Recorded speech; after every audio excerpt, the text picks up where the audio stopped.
விரும்புகிறேன். இரண்டாவது ஆராதனைக்கு இந்த செய்திக்கு ஆதாரமாக எடுத்துக்கொள்ளுங்கள். சங்கீதம் 107 வசனம் 41. சங்கீதம் 107 41.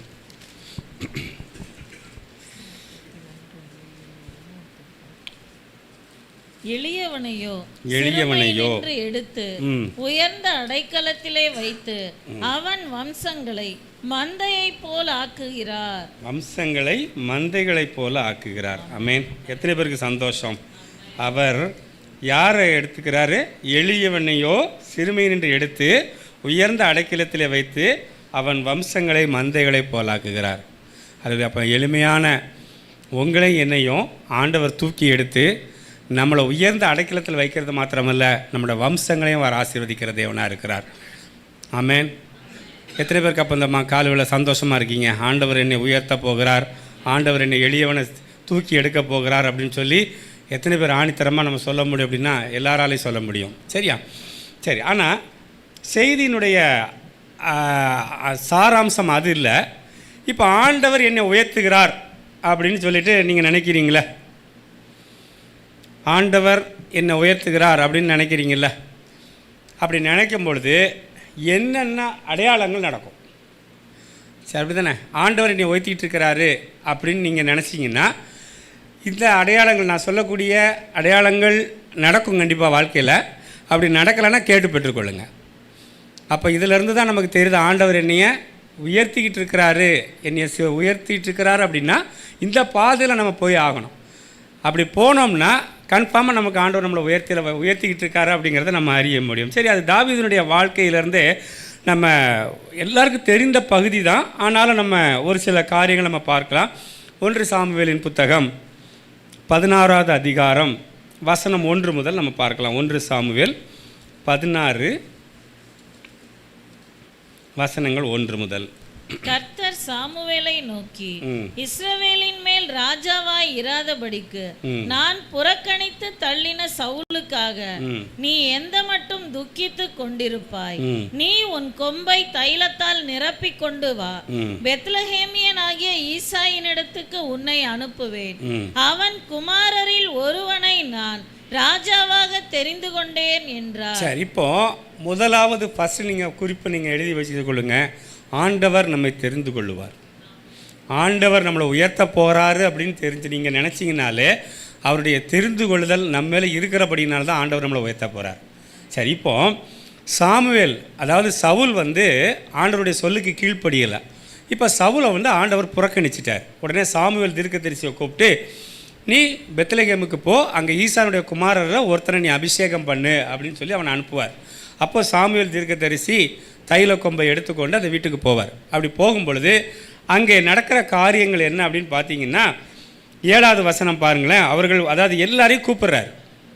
அவர் ஈசா இடத்துல போகிறாரு. உன் மகன் எல்லாரையும் வர சொல்லுப்பா, ஆண்டவர் உன்னுடைய குமாரர் ஒருவரை ராஜாவாக தேர்ந்தெடுக்க போகிறாரு, எல்லாரையும் வர சொல்லுன்னு சொல்லும் பொழுது அந்த தகப்பன் ஒவ்வொருவராய் வர சொல்லுகிறார். அதில் தான் நம்ம பார்க்குறோம். 5வது வசனத்திற்கு அதாவது 6வது வசனத்திலிருந்து பாருங்கள். அவர்கள் வந்தபோது அவன் எலியாபை பார்த்த உடனே கர்த்தரால் அபிஷேகம் பண்ணப்படுபவன் இவன் தானாக்கும் என்றான். கர்த்தர் சாமுவேலை நோக்கி, நீ இவனுடைய முகத்தையும் இவனுடைய சரீர வளர்ச்சியையும் பார்க்க வேண்டாம், நான் இவனை புறக்கணித்தேன். சரி, இப்போ அப்படியே 10வது வசனத்துக்கு பார்க்க வரும்பொழுது தன் குமாரரில் 7 பேரை சாமுவேலுக்கு முன்பாக கடந்து போக பண்ணினான். பின்பு சாமுவேல் ஈசாயை பார்த்து, கர்த்தர் இவர்களில் ஒருவனையும் தெரிந்து கொள்ளவில்லை என்று சொல்லி, உன் பிள்ளைங்க இவ்வளவுதானா, இன்னும் யாராவது இருக்கிறாங்களான்னு கேட்டாங்க. இப்போது கர்த்தர் உயர்த்துகிறார் அப்படிங்கிறதுக்கு நான் என்ன சொன்னேன்? நம்மளை ஆண்டவர் தெரிந்து கொள்ள போகிறான்னு சொன்னேன் இல்லையா? இப்போ நம்ம குடும்பத்தில் நம்மளோட பலசாலி எத்தனையோ பேர் இருந்தாங்க, பணத்தில் எத்தனையோ பேர் பலசாலிகள் இருந்தாங்க, எவ்வளவோ திறமைசாலிகளாக இருந்தாங்க. ஆண்டவர் அவர்களெல்லாம் புறக்கணித்து நம்மை தெரிந்து கொண்டிருக்கிறார். ஆமென். நம்மளிடத்தில் எந்த திறமையோ தாளந்தோ படிப்போ எதுவுமே கிடையாது. ஆனால் ஆண்டவர் நம்மை தேர்ந்தெடுத்திருக்கிறார். அப்போ இதுதான் முதல்ல ஆண்டவர் என்னை உயர்த்த போகிறாருங்கிறதுக்கு முதல் நற்சாட்சியை உங்களை தேர்ந்தெடுத்திருக்கிறார். ஆமென். இன்னைக்கு ஆண்டவர் தேர்ந்தெடுத்ததுனால தான் இந்த இடத்துல நீங்கள் உட்கார்ந்துருக்கீங்க. ஆமென். ஹல்லேலூயா. ஒருவேளை அது இயேசுவை அறியாத பிள்ளைகளாக நீங்கள் இருக்கலாம். நாங்களும் ஒரு காலத்தில் அப்படி தான் உட்கார்ந்தோம். என்ன ஆலயம்னா என்னென்னு தெரியாது, ஆண்டவர்னா என்னென்னு தெரியாது. ஆனால் ஒன்று தெரியும், ஒருத்தர் கூப்பிட்டாங்க போய் உட்கார்ந்தோம். சரியா? ஆனால் அன்னைக்கு தெரிந்து கொள்ளுதல் நடந்தது. அதே போல் இந்த காலை வேளையில் வந்திருக்கிறதான உங்களை குடும்பத்தில் இருந்து ஆண்டவர் மற்ற எல்லாரையும் புறக்கணிச்சிட்டு உங்களை தேர்ந்தெடுக்கிறாருன்னா உங்கள்கிட்ட இருக்கிறதான படிப்புக்கோ திறமைக்கோ இல்லை தாளந்துக்கோ அல்ல. ஆனால் ஒன்று தெரியும், ஆண்டவர் தெரிந்து கொண்டு உங்களை பெரிய ஆளாக்க வேண்டும். நான் சொன்னேன் இல்லையா, அவன் வம்சங்களை ஆசீர்வதிக்க வேண்டும் சொல்லி உங்களை தேர்ந்தெடுத்துருக்கிறார். ஆமென். ஒருவேளை நம்முடைய வம்சங்கள் அழிந்து போகக்கூடிய ஒரு சூழ்நிலையில் கூட இருந்திருக்கலாம். நம்ம ஆண்டவரை நம்மளை தேர்ந்தெடுக்கலன்னா, இல்லை நம்ம அழிஞ்சு போயிருக்கக்கூடிய நாட்களெல்லாம் இருந்திருக்கலாம். ஆனால் ஆண்டவர் தெரிந்து கொண்டார். அப்போ இந்த தெரிந்து கொள்ளுதலுக்காக ஆண்டவரை நம்ம ஸ்தோத்திரிக்க போகிறோம். ஆமென். ஹல்லேலூயா. அது மாத்திரமல்ல, ஆண்டவர் மற்ற எல்லாரையும் புறக்கணிக்கிறார். நம்மளை தேர்ந்தெடுக்கணும்னு நினச்சா நம்ம குடும்பத்தில் எல்லாரையும் புறக்கணிப்பார். ஆமென். எத்தனை பேருக்கு அது நடந்திருக்குது? நம்மளை தெரிந்தெடுக்கும் போது அவங்கள புறக்கணிக்கிறாரோ இல்லையோ நம்மளை புறக்கணிப்பாங்க. ஆமாம், இவெல்லாம் போய் ஏதோ பெந்தேகோஸ்தே சர்ச்சில் சேர்ந்துட்டானா, ஏதோ வேதம் வாசிக்கிறானா, ஏதோ பைபிள் படிக்கிறானா, ஜெபம் பண்ணுறானா, ஒரேடியாக ரொம்ப நூதனமாக பண்ணிக்கிட்டு இருக்கான் அப்படிலாம் சொல்கிறாங்களா? அப்படிலாம் சொன்னால் உங்களை ஆண்டவர் தெரிந்தெடுத்துட்டாரே, உங்களை உயர்த்த போகிறாருன்னு அர்த்தம். சொல்லலைன்னா தான் டேஞ்சர். இதெல்லாம் சொல்கிறாங்கன்னா 100% அப்போ ஆண்டவர் என்னை தெரிந்தெடுத்திருக்காரு, என்னை உயர்த்த போகிறேன், என் வம்சங்களை ஆசீர்வதிக்க போகிறாருங்கிறதுக்கு இதுதான் அடையாளம். ஆமென். சொல்கிறாங்களா? இப்போ நீங்கள் பிள்ளைகள்லாம் பைபிள் வாசிக்கும்போது என்ன ஒரே பைபிள் வாசிக்கிட்டு இருக்கிற, சினிமாலாம் நாங்கள் இப்போ பார்க்க மாட்டோம். ஆமாம், புதுசாக சொல்கிறாலாம் கதை. ஆமாம், நம்முடைய தெரிந்து கொள்ளுதலே மற்றவங்களை நம்மளை புறக்கணிக்கிறாங்களோ இல்லையோ ஆண்டவர் அவங்கள புறக்கணிச்சிட்டார் என்பது நமக்கு தான் தெரியும். அவங்க நினச்சிக்கிட்டு இருக்காங்க நாங்கள் இவங்களெல்லாம் புறக்கணிச்சிட்டோன்னு நினைக்கிறாங்க. ஆமென். ஆனால் அதுக்காக கவலைப்படாதீங்க. அதுக்கு என்ன பண்ணக்கூடாது? கவலைப்படக்கூடாது. ஏன் கவலைப்படக்கூடாதுன்னா, என்னை தெரிந்து கொண்டவர் ஆண்டவர். ஆமென். அவர் என் வம்சங்களை பெருக பண்ண போகிறார், அவர் என்னை ஆசீர்வதிக்க பண்ண போகிறார். அப்போ அவருடைய தெரிந்து கொள்ளுதலே வித்தியாசமானது. உலகத்தை தெரிந்து கொள்ளுதல் எல்லாம் எங்கள் பாஸ்டர் எபினேசர் தான் சொல்லுவார், மஸ்கட்டுக்கு போய் தங்க பிஸ்கட்டை சம்பாதிச்சுட்டு வந்தால் தான் பெஸ்ட்டும்பானுங்க. இப்போ நம்ம எந்த பெண் வேணும்னு கேட்டால் நம்ம அந்த காலத்தில் நாங்கள் படிக்கிற காலத்தில் என்ன சொல்லிப்போம், உடனே ஹீரோ பெண் வேணும் அப்படின்னு இருப்போம். அப்படி தானே? ஹீரோ பெண்ணு வச்சுட்டாலே ஒரு பெரிய விஷயம். அது ஒரு கீழே ஒரு பச்சை கலர் மேலே ஒரு சில்வர் கலர் மூடி இருக்கும். அப்போ உலகத்தில் சாதாரணமாக நம்ம செலக்ட் பண்ணுறது எல்லாமே பெஸ்ட்டை தான் விரும்புகிறோம்.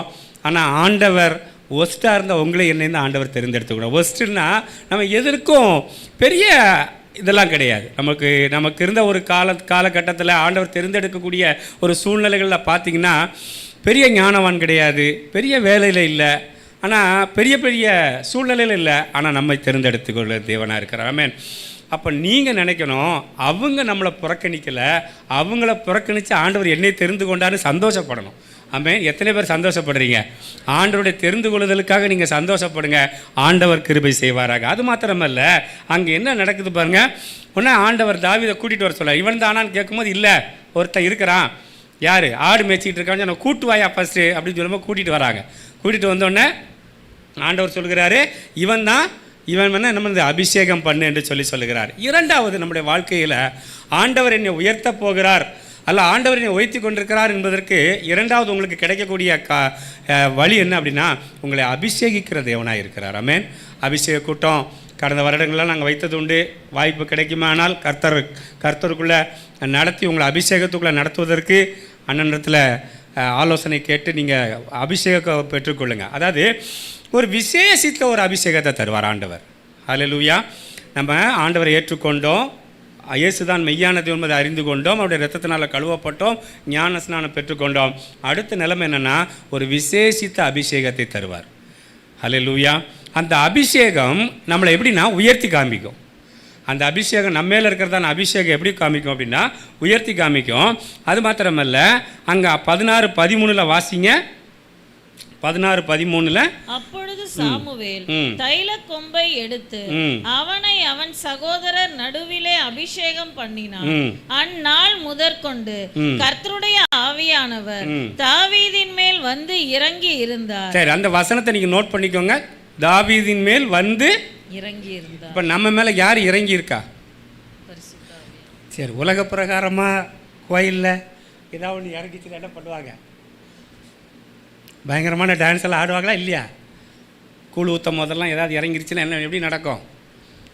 அது வேற ஆவி. ஆனால் என் தேவன் பரிசுத்த ஆவியானவர் இறங்கியிருந்தால் உங்களுக்கு விசேஷித்த ஞானத்தை தருவார். ஆமென். விசேஷித்த அபிஷேகத்தை தருவார். ஆமென். ஹல்லேலூயா. ஆண்டவர் விசேஷித்த என்னென்னா, ஆண்டவர் அன்று முதல் நம்ம மேலே இறங்கியிருப்பாருங்க. ஆண்டவர் அதாவது அதை தெரிந்து கொள்வதனுடைய ஒரு நோக்கம் என்ன அப்படின்னா, நம்மளை ஆண்டவர் தெரிந்தெடுத்துட்டாருன்னா அவர் நம்ம கூட இருக்கிறார், இறங்கி இருக்காருன்னா மேலே இருக்கிறார். அப்போது மற்றவங்களுக்கு நமக்கும் கண்டிப்பாக ஒரு வித்தியாசத்தை காண்பிச்சே ஆவார். ஹல்லேலூயா. அப்போ அப்படி காண்பிக்க ஆகும் பொழுது அது நம்ம என்ன நடக்கும் அப்படின்னு பார்த்தீங்கன்னா, அங்கே என்ன நடக்கும் அப்படின்னு பார்த்தீங்கன்னா, இந்த 15வது வசனத்தை வாசிங்க. கர்த்தருடைய ஆவி சவுலை விட்டு நீங்கினார். கர்த்தரால் வரவிடப்பட்ட ஒரு பொல்லாத ஆவி அவனை கலங்க பண்ணி கொண்டிருந்தது. அப்பொழுது சவுலின் ஊழியக்காரர் அவனை நோக்கி, இதோ தேவனால் விடப்பட்ட ஒரு பொல்லாத ஆவி உம்மை கலங்க பண்ணுகிறது. சுரமண்டலம் வாசிக்கிறதில் தேறின ஒருவனை தேடும்படிக்கு எங்கள் ஆண்டவனாகிய நீர் உமக்கு முன்பாக நிற்கிற உம்முடைய அடியாருக்கு கட்டளையிடும். அப்பொழுது தேவனால் விடப்பட்ட பொல்லாத ஆவி உம்மேல் இறங்குகையில் அவன் தன் கையினால் அதை வாசித்தால் உமக்கு சௌக்கியம் உண்டாகும் என்றார்கள். இப்ப 18வது வசனத்துல வாசிங்க. அப்பொழுது அந்த வேலைக்காரரில் ஒருவன் பிரதியுத்தரமாக, இதோ பெத்லகேமியன் ஆகிய ஈசாயின் குமாரன் ஒருவனை கண்டிருக்கிறேன். அவன் வாசிப்பதில் தேறினவன், அவன் பராக்கிரமசாலி, யுத்த வீரன், காரிய சமர்த்தன், சௌந்தரியம் உள்ளவன், கர்த்தர் அவனோடே கூட இருக்கிறார் என்றார். இப்ப பாருங்களேன், அடுத்து ஆண்டவருடைய தெரிந்து கொள்ளுதல் சொன்னேன். முதலாவது ஆண்டவர் மற்றவர்களை புறக்கணித்து நம்ம தெரிந்து கொள்வார். ஆவியானவர் நம்மேல் இறங்கி இருப்பார். ரெண்டாவது, ஆவியானவர் நம்மேல் இறங்கி இருக்கிறார் என்பதற்கு அடுத்து ஆண்டவர் அதை வெளிக்கொணர்வதற்கு ஆண்டவர் ஒரு வழிவாய்க்கால உண்டு பண்ணுவார். இங்கே என்ன நடக்குது? சவுலுக்குள்ள அசுத்தாவி போகுது.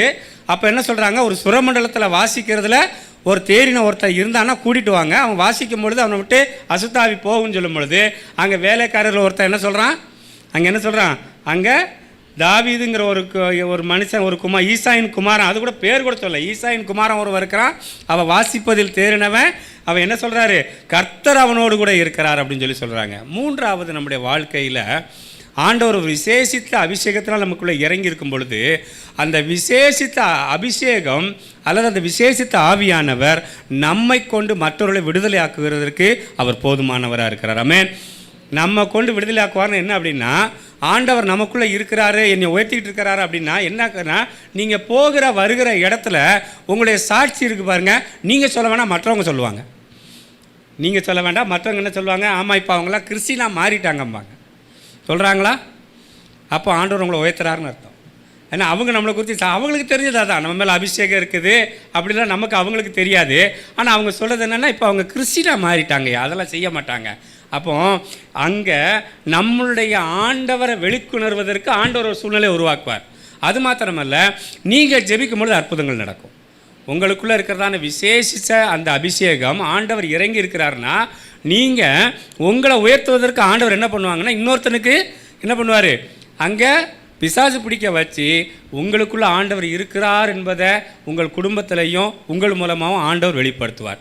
இன்னும் சொல்லப்போனால் உங்களை கண்டால் பயம் வரும். ஆமே, உங்களை கண்டால் அவங்களுக்கு என்ன வரும், பயம் வரும்னா மோசமானதில் சொல்லலைண்ணா, அதாவது எப்படின்னா, எப்போ அவள் ஜெபிக்கிறவா அவட்ட நம்ம போய் அந்த அளவுக்கு அவங்களுடைய மைண்டில் மாறிடுவாங்க. ஏன்டா அவன்கிட்ட போய் வச்சிக்க வேண்டாம், அந்த மாதிரி வைக்கக்கூடிய ஒரு சூழ்நிலைகளில் அவங்க காணப்படுவாங்க. அப்போது ஆண்டவர் அங்கே என்ன நடக்குதுன்னா, நம்மளை முதலாவது தெரிந்து கொள்ளுதல், அவனை வேறு பிரிக்கிற ஒரு அனுபவத்தில் கொண்டுட்டு வருவார்.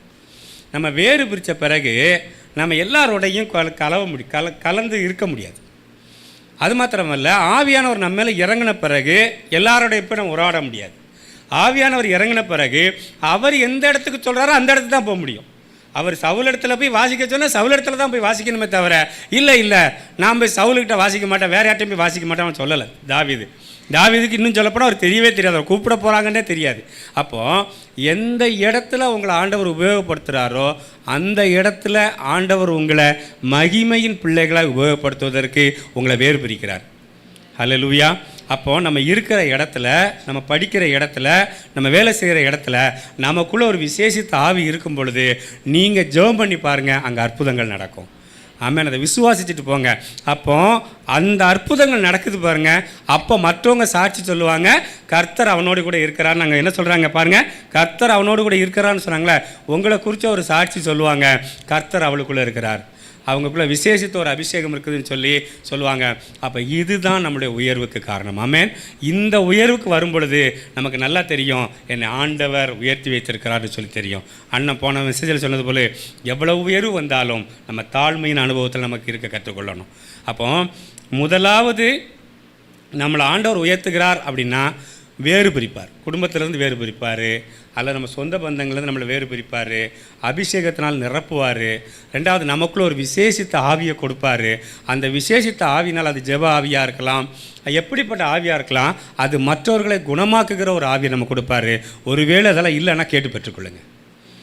ஆண்டவரே எங்களை பிரிக்கிறீங்களா குடும்பத்தை விட்டு? நான் சொல்கிறது குடும்பத்தை விட்டு பிரிக்கிறீங்கன்னா நம்ம அப்பா அம்மா வேண்டாம், அக்கா தங்கச்சி வேண்டாம் அப்படி சொல்லலை. அந்த இதுக்கு நான் சொல்ல வரல. எப்படின்னா அவங்களுக்கு நமக்கு ஒரு வித்தியாசத்தை ஆண்டவர் கட்டளையிடுவார். ஹல்லேலூயா. ஆண்டவர் நமக்கு கட்டளையிட்டு நம்ம மேல் ஆவியானவர் இறங்கும் பொழுது அற்புதங்கள் நடக்கும். அப்போது நீங்கள் இந்த செய்தியை கேட்டுட்ருக்கிற நீங்கள் பிள்ளைங்கள்லாம் என்ன பண்ணோம்? ஆண்டவரே நான் வேலை பார்க்குற ஸ்தலத்தில் இயேசுவின் நாமத்தில் நாங்கள் ஜெபம் பண்ணுவோம், நீங்கள் அற்புதத்தை செய்ய போகிறீங்க. அப்போ அது மூலமாக ரெண்டு நாங்கள் கன்ஃபர்மேஷன், ஒன்று ஆவியானவர் எங்களோடு இருக்கிறீங்க, எங்களை உயர்த்த போகிறீங்கிறத நாங்கள் கன்ஃபர்மேஷன் பண்ண போகிறோம்னு சொல்லி அதை கேட்டு பெற்றுக்கொள்ளுங்கள். முதல் குறிப்பு. சரியா? அப்போ முதல் குறிப்பு ஒரு விசேஷித்த அபிஷேகமும் ஆண்டவருடைய தெரிந்து கொள்ளுதல் நம்ம மேலே இருந்தாச்சுன்னு சொன்னால் ஆண்டவர் நம்ம உயர்த்தி கொண்டிருக்கிறார்னு அர்த்தம்.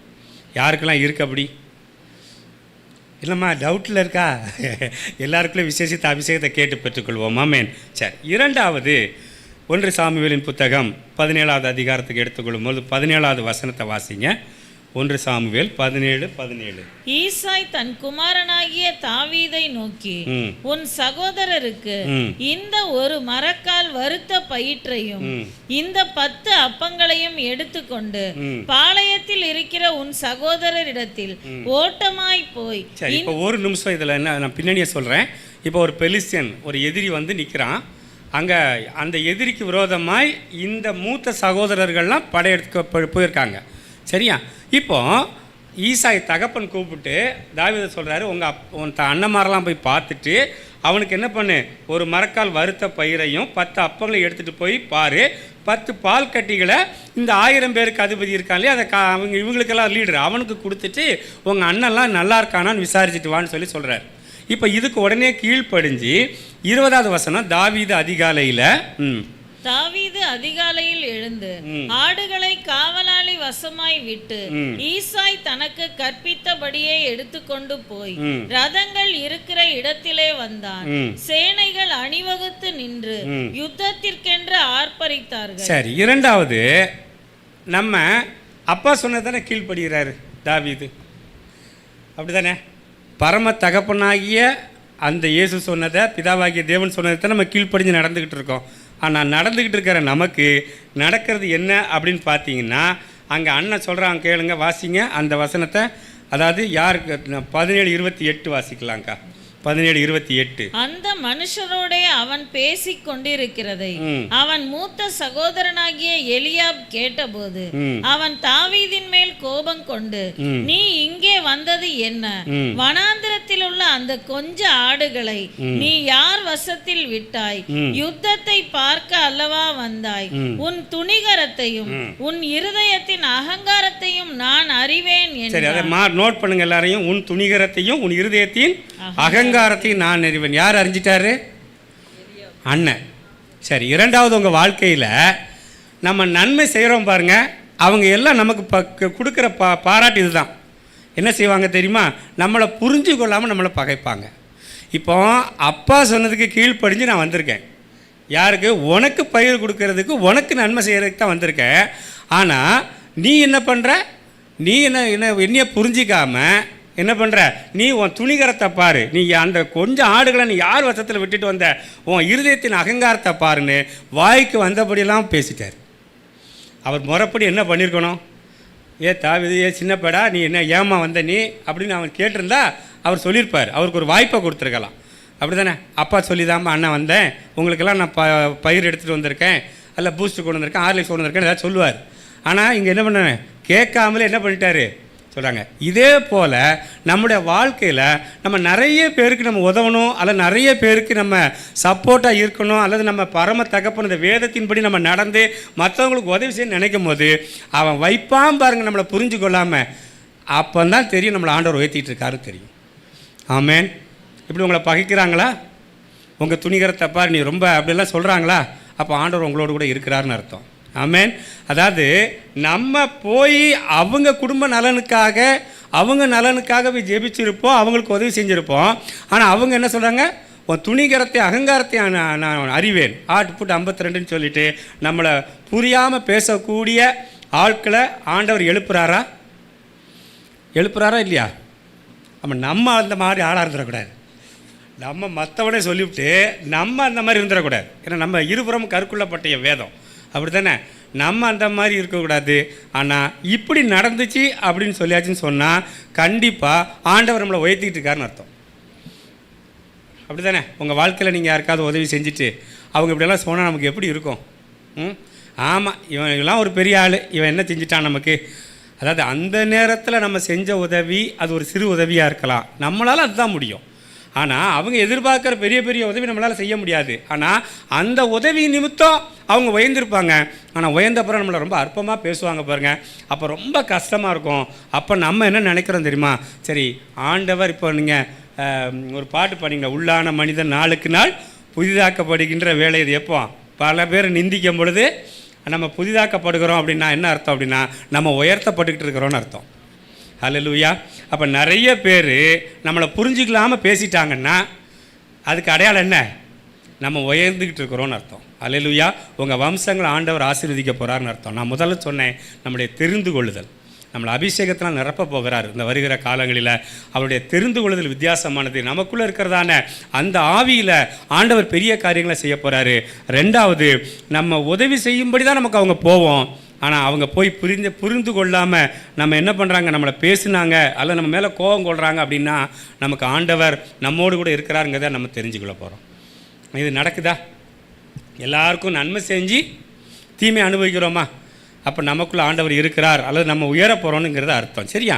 மூன்றாவது, ஆண்டவர் நம்ம எப்படி உயர்த்த போகிறார் அப்படிங்கிறதுக்கு அடுத்த உயர்வுக்கு அல்லது நம்மளை உயர்வுக்கு நேராக கொண்டு போயிருக்கிறான்னு என்ன வாசிங்க.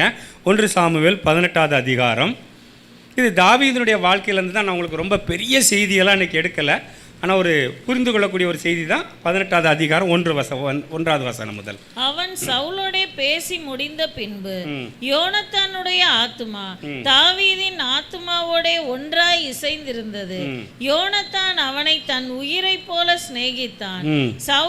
சவுல் அவனை அவன் தகப்பன் வீட்டுக்கு திரும்பி போக ஒட்டாமல் அன்று முதல் தன்னிடத்தில் வைத்துக் கொண்டான். யோனத்தான் தாவீதை தன் ஆத்துமாவை போல சிநேகித்ததினால் அவனும் இவனும் உடன்படிக்கை பண்ணி கொண்டார். சரி, மூன்றாவது குறிப்பு என்ன அப்படின்னு சொல்லாச்சுன்னு சொன்னால், நம்ம சொந்தக்காரன் பயக்கிறான். சரியா?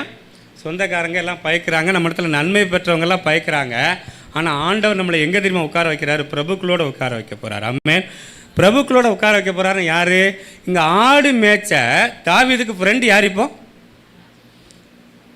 தாவீதுக்கு ஆடு மேய்ச்சிக்கிட்டு இருக்கிறான். சரியா? அவன் ஃப்ரெண்டு இப்போ யார்? யோனத்தான் யார்? ராஜா மகன். அப்போது ஆண்டவர் இந்த வருஷத்தில் உயர்த்துகிறாருன்னா என்ன அர்த்தம் தெரியுமா? உங்களை பிரபுக்களோடு, நீங்கள் கற்பனை பண்ண முடியாத ஆட்களோடு கூட உங்களை உட்கார வைப்பார். நம்ம சில நேரங்களில் இப்போ நாங்கள் ஊழியத்தின் பாதையெல்லாம் ஒரு சின்ன உதாரணம் சொல்கிறேனே. இப்போ நாங்கள் எங்கள் லெவல்லேருந்து சொல்கிறோமே, இப்போ ஒரு பென்னிகின் அல்லது ஒரு பெரிய போதகர், நீங்கள் உங்களுக்கு தெரிஞ்ச நம்ம பாஸ் பெர்க்மான் செய்யா அப்படியே வச்சுக்கிடுவோமே, இவங்க கூட நாங்கள் போய் உட்காந்து பேசுகிறது எங்களுக்கு ஒரு பெரிய சந்தோஷமாக இருக்கும். அல்லது அவங்களெல்லாம் நம்ம பார்க்க முடியுமா, நம்ம அவங்களெல்லாம் கூட பேச முடியுமா அப்படிங்கிறது ஒரு ஏக்கமாக இருக்கும். ஆனால் அந்த மனிதர்கிட்ட போய் போன வருஷம் ஃபோட்டோலாம் எடுத்து போட்டிருந்தாங்க, பார்த்தாங்க, இல்லை ஃபோட்டோலாம் எடுத்து போட்டிருந்தாங்க பார்த்தீங்களா? அப்போ அந்த நேரத்தில் சந்தோஷம் எப்படி தெரியுமா இருக்கும்? அவங்க உலகத்துக்கு அவங்க பிரபுக்கள், ஆனால் அவங்களோட கூட நம்ம போகும்போது நம்மளும் அவங்க கூட ஒரு பழக்கத்துக்கு ஒரு ஆண்டவர் நம்மளை உயர்த்தியிருக்கிறாரு. இப்போ கூப்பிட்டு திடீர்னு வா ஜீவா அப்படின்னு ஒரு பெர்க்மான்ஸோ அல்லது ஒரு மோகன் சி லாசரஸோ அண்ணனையோ அல்லது என்னை என் பேரை சொல்லி கூப்பிட்டா எங்களுக்கு எவ்வளோ சந்தோஷமாக இருக்கும். அப்போ நாம் கற்பனை பண்ண முடியாத இடத்துக்கு என் தேவன் நம்மளை கொண்டு போகிறார். ஆமென். அல்லேலூயா. அப்படின்னா என்ன அப்படின்னா, உங்களுக்கு உதவி செய்யும்படியான நண்பர்களை ஆண்டவரே உண்டாக்குவார். இப்போ யோனத்தானுக்கு அங்கே என்ன சம்மந்தம் உண்டா? இவன் யோனத்தான் லெவலில் பார்த்தா அவன் மற்ற ராஜா பையனோட என்ன பண்ணியிருக்கலாம், ஃப்ரெண்டாக இருக்கலாம். ஆனால் ஆடு மேய்க்கக்கூடிய அந்த தாவீதோடு கூட ஏன் நண்பனா அப்படின்னு இருக்கிறான் அப்படின்னா, அந்த தாவீதுக்குள்ளே விசேஷித்த அபிஷேகம் இருக்குது பாருங்கள், அந்த அபிஷேகம் நம்ம பிரபுக்களோடு உட்கார வைக்கும். ஆமென். நம்ம கற்பனை பண்ண கற்பனை பண்ணி பார்த்துருக்க மாட்டோம். இல்லை நம்ம ஒரு ஏங்கிக்கிட்டு இருப்போம் பாருங்க, இந்த லெவலுக்கு நம்ம வந்துட மாட்டோமா? சரியா? அன்னைக்கு இருந்த நிலமை ஒரு ஓட்ட சைக்கிள். சரியா? அந்த ஓட்ட சைக்கிளுக்கு பூடியர் சண்டை போடுவோம். காலைல 5 மணி ஆராதனைக்கு 5 to 6 சர்ச்சுக்கு வரணும்னா முன்னாடி பாரில் ஒருத்த உட்காரணும், பின்னாடி கேரியரில் ஒருத்த உட்காரணும், கேரியரில் உட்காந்துருக்க மிதிக்கணும். நாங்கள் அப்படி தான் எங்கள் பேச்சுலர் லைஃப் ஆரம்பிச்சிச்சு. பின்னாடி உட்காந்துருக்கவன் முன்னாடி இருக்கவனு வெயிட்டை வச்சு மிதிக்க முடியாதுங்கிற அப்படிப்பட்ட வாழ்க்கையில் சில நேரங்களில் நாங்கள்லாம் கற்பனை பண்ணது நாங்களாம் கற்பனை பண்ண உண்டு. நமக்கு ஒரு வாழ்க்கை வருமா, நம்மளாம் அன்றைக்கி இப்படி இருப்போமா, ஒரு காரில் போவோமா அந்த சென்னை பட்டணத்தில், இப்படி தான் ஏங்கின காலம் உண்டு. ஆனால் அத்தனையும் என் தேவன் கொடுத்துருக்கிறார். ஆமென். நம்ம நினைப்பதற்கும் வாஞ்சிப்பதற்கு மேலாக இன்னும் எங்களுக்கு நாங்கள் அதாவது போடுற சட்டைக்கும் போகிற கார்லையும் பார்த்தா எங்களுக்கு ஒரு பேருக்குள்ள சாதாரணம் மதிக்க மாட்டான். ஒருவேளை நிறைய பாடுகள் இருக்கலாம், உள்ளுக்குள்ள வேதனைகள் இருக்கலாம். நானும் அண்ணனும் பேசும்போது தமாசா பேசுவோம், அண்ணன் நம்ம போட்டிருக்க கோட்டை பார்த்தா பெருசாக இருக்குது, ஆனால் உள்ளே போட்டிருக்க பனியனில் ஃபுல்லாக ஒரே ஓட்டையாக இருக்குது, அது யாருக்கும் தெரியாது. அதாவது எப்படின்னா அந்த அளவுக்கு நம்மளை பிரபுக்களோடு கூட உட்காருபடியான செஞ்சு மற்றவங்க கண்களுக்கு முன்னால் நம்மளை மேன்மைப்படுத்துவாருங்க ஆண்டவர். அல்லேலூயா. அதுதாங்க நம்ம கூட ஆண்டவர் இருக்கிறார் என்பதற்கு அடையாளம். நம்ம ஏங்கிக்கிட்டு இருப்போம், இப்படிப்பட்ட ஒரு வாழ்க்கை வராதா நமக்கு, அல்ல என் திருமண வாழ்க்கை இப்படி ஒரு நல்லா அமையாதா அப்படிலாம் நீங்கள் ஏங்கிக்கிட்டு இருந்தீங்கன்னா கண்டிப்பாக ஆண்டவர் அதுக்குண்டான வழி வாய்க்கால உண்டு பண்ணி அந்த இடத்துல கொண்டு போய் வைக்கும் போது நம்ம சொல்லுவோம் பாருங்கள், உண்மையிலே ஆண்டவர் என்னோட இருக்கிறார். இப்போது நான் சொல்கிறதா தான் நீங்கள் நல்லா புரிஞ்சுக்கோங்க. யோனத்தானுக்கு ஃப்ரெண்டு தாவீது இல்லை, யோனத்தானுக்கு ஃப்ரெண்டு அவன் லெவலில் பண்ணியிருக்கலாம். ஆனால் என் தேவனுக்குள்ளே அவன் இருந்தபடினாலும், தேவனுடைய விசேஷித்த ஆவி தாவீதுக்குள்ளே இருந்தபடினாலும் அவனுக்கு என்ன பண்ணானா, அவன் தன் உயிரை போல சிநேகிக்கிறானா. அப்போ இன்னும் சொல்லப்போனால் உயிரை போல சிநேகிக்கக்கூடிய நல்ல ஆட்களை நமக்கு ஆண்டவர் இந்த வருஷத்தில் தருவாராக. ஆமென். நம்முடைய ஊழியங்களிலும் சரி, நம்முடைய குடும்பங்களிலும் சரி, ஒருவேளை குடும்பம் புறக்கணிக்கலாம், ஆனால் இன்னொரு குடும்பம் நமக்கு உண்டு. அந்த குடும்பத்தில் நம்மளை உயிரை போல சிநேகிக்கக்கூடிய ஆட்களை உண்டு பண்ணுவார். ஆமென். ஹல்லேலூயா. அப்போ எவ்வளோ சந்தோஷம். அப்போ ஆண்டவர் இதிலேருந்து நமக்கு என்ன தெரிஞ்சுக்கொள்ள போகிறோம், ஆண்டவர் என்னை உயர்த்துகிறாருன்னு நீங்கள் தெரிஞ்சுக்கலாம். அப்போ என்ன அர்த்தம், நீங்கள் சில இடத்துல கற்பனை பண்ணியிருப்பீங்களே, அந்த கற்பனைக்குள்ளே உங்களை கொண்டு போவார். கற்பனைக்கு கொண்டு போய் உட்கார வைக்கிறதுக்கு முன்னாடி அதுக்குண்டான வழிவாய்க்கலை ஏற்படுத்துவார். நான் சொல்கிறது உங்களுக்கு எனக்கு இன்டர்பிரட் பண்ண தெரியல. இப்போ உதாரணத்துக்கு நான் ஒரு பெரிய ஆள் ஆகணும்னு நீங்கள் நினச்சிங்கன்னா அப்போ அதுக்குண்டான ஒரு வேலையை கொடுக்கணும், அதுக்குண்டான ஒரு சம்பாத்திய வருமானத்தை கொடுக்கணும், அதுக்குண்டான ஒரு திருமண வாழ்க்கையை கொடுக்கணும். அப்படி தான் ஆண்டவர் கொண்டு போவார். நம்ம ஆண்டவர் ஜீம்பூபான் டமால் இந்த ஓட்டை பிரிச்செல்லாம் இறக்கிற மாட்டார், அப்படியெல்லாம் கொண்டு காசெல்லாம் போட மாட்டார். அது வந்து வேறு மந்திரவாதி. அது 5 ரூபா போட்டு 50 ரூபா கிடைக்குமானா அது வேறு. அதுக்கு நமக்கு இந்த எங்கள் ஊரில் கட்டை விளையாட்டு விளையாடுவாங்க, அதுக்கு போயிடலாம். நம்ம அந்த மாதிரிலாம் நம்ம ஆண்டவர் கிடையாது. அதாவது அதை நடத்துகிறதே உங்களை அப்படி வழி நடத்துவார், அந்த பாதையில் நடத்துவாருங்க. அப்போ நடத்தும் போது நமக்கு தெரியும் நம்மளை கொண்டு எங்கேயோ ஒரு உயர்வில் ஆண்டவர் வைக்க போகிறாருன்னு சொல்லி நமக்கு தெரியும். ஆமென். அப்போது அந்த வழிவாய்க்கால உண்டு பண்ணுவார். கர்த்தரே நமக்கு வழிவாய்க்கால உண்டு பண்ணும்பொழுது அப்போ அந்த பாதையில் ஒரு சமாதானம் இருக்கும், அந்த பாதையில் ஒரு தெளிவு இருக்கும். சரி, நம்ம போகிறது கரெக்டு, இந்த பாதையில் நம்ம ஆண்டவர் நடத்துகிறாரா, இதில் ஒரு சமாதானம் இருக்குது, இந்த வேலையில் சமாதானம் இருக்கா, அதில் இந்த இடத்துல நம்ம செய்யக்கூடிய காரியங்கள் சமாதானம் இருக்கா, அப்போ என்னைய பிரபுக்களோடு கூட உட்கார வைக்க போகிறார் அப்படிங்கிறதான ஒரு சமாதானத்தின் பாதையில் ஆண்டவர் நடத்துவார். அல்லேலூயா. இதுதான் ஆண்டவர் உங்களோடு கூட இருக்கிறார் என்பதற்கு அடையாளம். முதல்ல நான் என்ன சொன்னேன், வேறு பிரிப்பார். சரியா? தெரிந்து கொள்வார். வேறு பிரிப்பார் நம்ம சொல்ல வேண்டாம், நம்மளை தெரிந்து கொள்வார். விசேஷித்த அபிஷேகம் ஆவியானவர் மேலே இறங்கி இருப்பார். அந்த ஆவியானவர் இறங்கி இருக்கிறத மற்றவங்க காணும்படியான ஒரு வாய்ப்பை உண்டு பண்ணுவார். நம்ம ஜெபிக்கிற காரியங்கள் அல்லது நம்ம மற்றவங்களுக்காக பரிதபித்து ஆண்டவரிடத்தில் விண்ணப்பம் பண்ணும்பொழுது அதை ஆண்டவர் வாய்க்க பண்ணுவார். ஏன்னா சவுலுக்குள்ளே இருந்ததான ஆவி யார் இப்போ பிடியில் வாசித்தா சுரமண்டலம் வாசித்தா போச்சுது, இந்த தாவீது வாசிக்கும் போது அந்த ஆவி போச்சுது. அப்போ அவங்க சொல்கிறாங்க, இவனுக்குள்ள ஒரு விசேஷித்த ஆவி இருக்கிறதுன்னு மற்றவங்க கண்டுபிடிக்கிறது போல் நமக்குள்ள ஆண்டவர் செய்வார். இரண்டாவது நான் என்ன சொன்னேன், இரண்டாவது குறிப்பில் என்ன சொன்னேன், ஆண்டவர் நம்ம புரிந்து கொள்ளாமல் பகைக்கிறாங்களா, அல்ல நம்ம உதவி செஞ்சுட்டு அவங்ககிட்டருந்து நம்ம ஏச்சும் பேச்சும் வாங்குகிறோம்னா 100% ஆண்டவர் நம்ம கூட இருக்கான்னு அர்த்தம். அப்படி தானே? ஆமாம், அது ஒரு 2. மூன்றாவது, நம்மை ஒரு உயர்ந்த நிலைமைக்கு பிரபுக்களோடு கூட உட்காரும்படியான அந்த சூழ்நிலைக்கு ஆண்டவர் வழிவாய்க்கால உண்டு பண்ணி உட்கார வைப்பார். இயேசுவின் நாமத்தினால் அது நடக்கும் பிள்ளைகளுக்கு. ஆமென். கர்த்தர் உங்களை ஆசீர்வதிப்பார். 4வது 1 சாமுவேலின் புத்தகம் 18வது அதிகாரம் 10வது வசனம் 11வது வசனம். மறுநாளிலே தேவனால் விடப்பட்ட பொல்லாத ஆவி சவுலின் மேல் இறங்கிற்று. அவன் வீட்டிற்குள்ளே தீர்க்க தரிசனம் சொல்லிக் கொண்டிருந்தான். அப்பொழுது தாவீது தினந்தோறும் செய்கிறபடி தன் கையினால் சுரமண்டலத்தை வாசித்துக் கொண்டிருந்தான். சவுலின் கையிலே ஈட்டி இருந்தது. அப்பொழுது சவுல் தாவீதை சுவரோட சேர்த்து உருவ குத்தி போடுவேன் என்று ஈட்டியை அவன் மேல் எறிந்தான். ஆனாலும் தாவீது விலகி 2 தரம் அவனுக்கு தப்பினான். கர்த்தர் தாவீதோட கூட இருக்கிறார் என்றும் தன்னை விட்டு விலகி போனார் என்றும் சவுல் கண்டு தாவீதுக்கு பயந்து. சரி, மூன்றாவது அடுத்த 4வது குறிப்பு என்ன அப்படின்னா, அங்க அவனுடைய நன்மைக்காக தானே அவன் போய் வாசிக்கிறான். சரியா? இப்போ இந்த பொல்லாத ஆவி என்ன பண்ணுது அப்படின்னா, வாசிக்கிற அவனையே என்ன பண்ணுது பாருங்க, தாவீதை சுவரோட சேர்த்து உருவ குத்தி போட்டு ஈட்டிய அவன் மேலே எத்தனை முறை எறிகிறான்? 2 முறை எறிகிறான். அதே மாதிரி 1 சாமுவேல் 19க்கு வாங்க. 1 சாமுவேல் 19:9-10க்கு வாசிங்க. 1 சாமுவேல் 19:9-10க்கு பாருங்களேன். கர்த்தரால் விடப்பட்ட பொல்லாத ஆவி சவுலின் மேல் வந்தது. அவன் தன் வீட்டில் உட்கார்ந்து தன் ஈட்டியை கையிலே பிடித்து கொண்டிருந்தான். தாவீது தன் கையினாலே சுரமண்டலம் வாசித்தான். அப்பொழுது சவுல் தாவீதை ஈட்டியினாலே சுவரோட சேர்த்து உருவ குத்தி போட பார்த்தான். ஆனாலும் இவன் சவுலுக்கு விலகினதினாலே அவன் எறிந்த ஈட்டி சுவரிலே பட்டது. சரி, 1 சாமுவேல் 23வது அதிகாரத்துக்கு அப்படி வந்துட்டு 24வது வசனம் நம்ம வாசிப்போம். 23-24ல அப்பொழுது அவர்கள் எழுந்து சவுலுக்கு முன்னாலே அது அனுதினம் அவனை தேடியும் அதாவது அனுதினம் தேடி அவனை வந்து ஆண்டவர் ஒப்பு கொடுக்கலைன்னு வரும். அதை நான் ஒருவேளை 14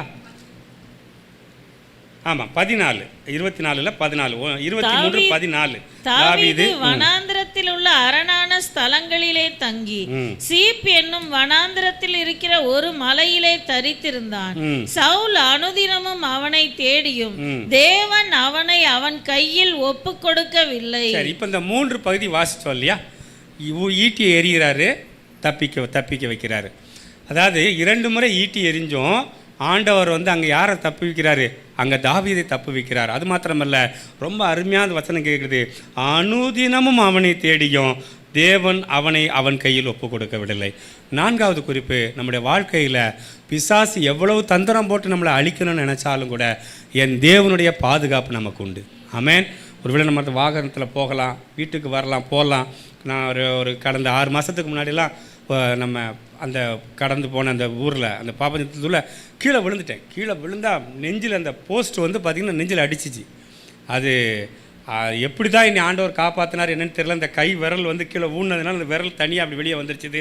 இன்றைக்கி வரைக்கும் அந்த விரல் ஒரு மாதிரி ஒரு ஷேப்பில் தான் இருக்குது.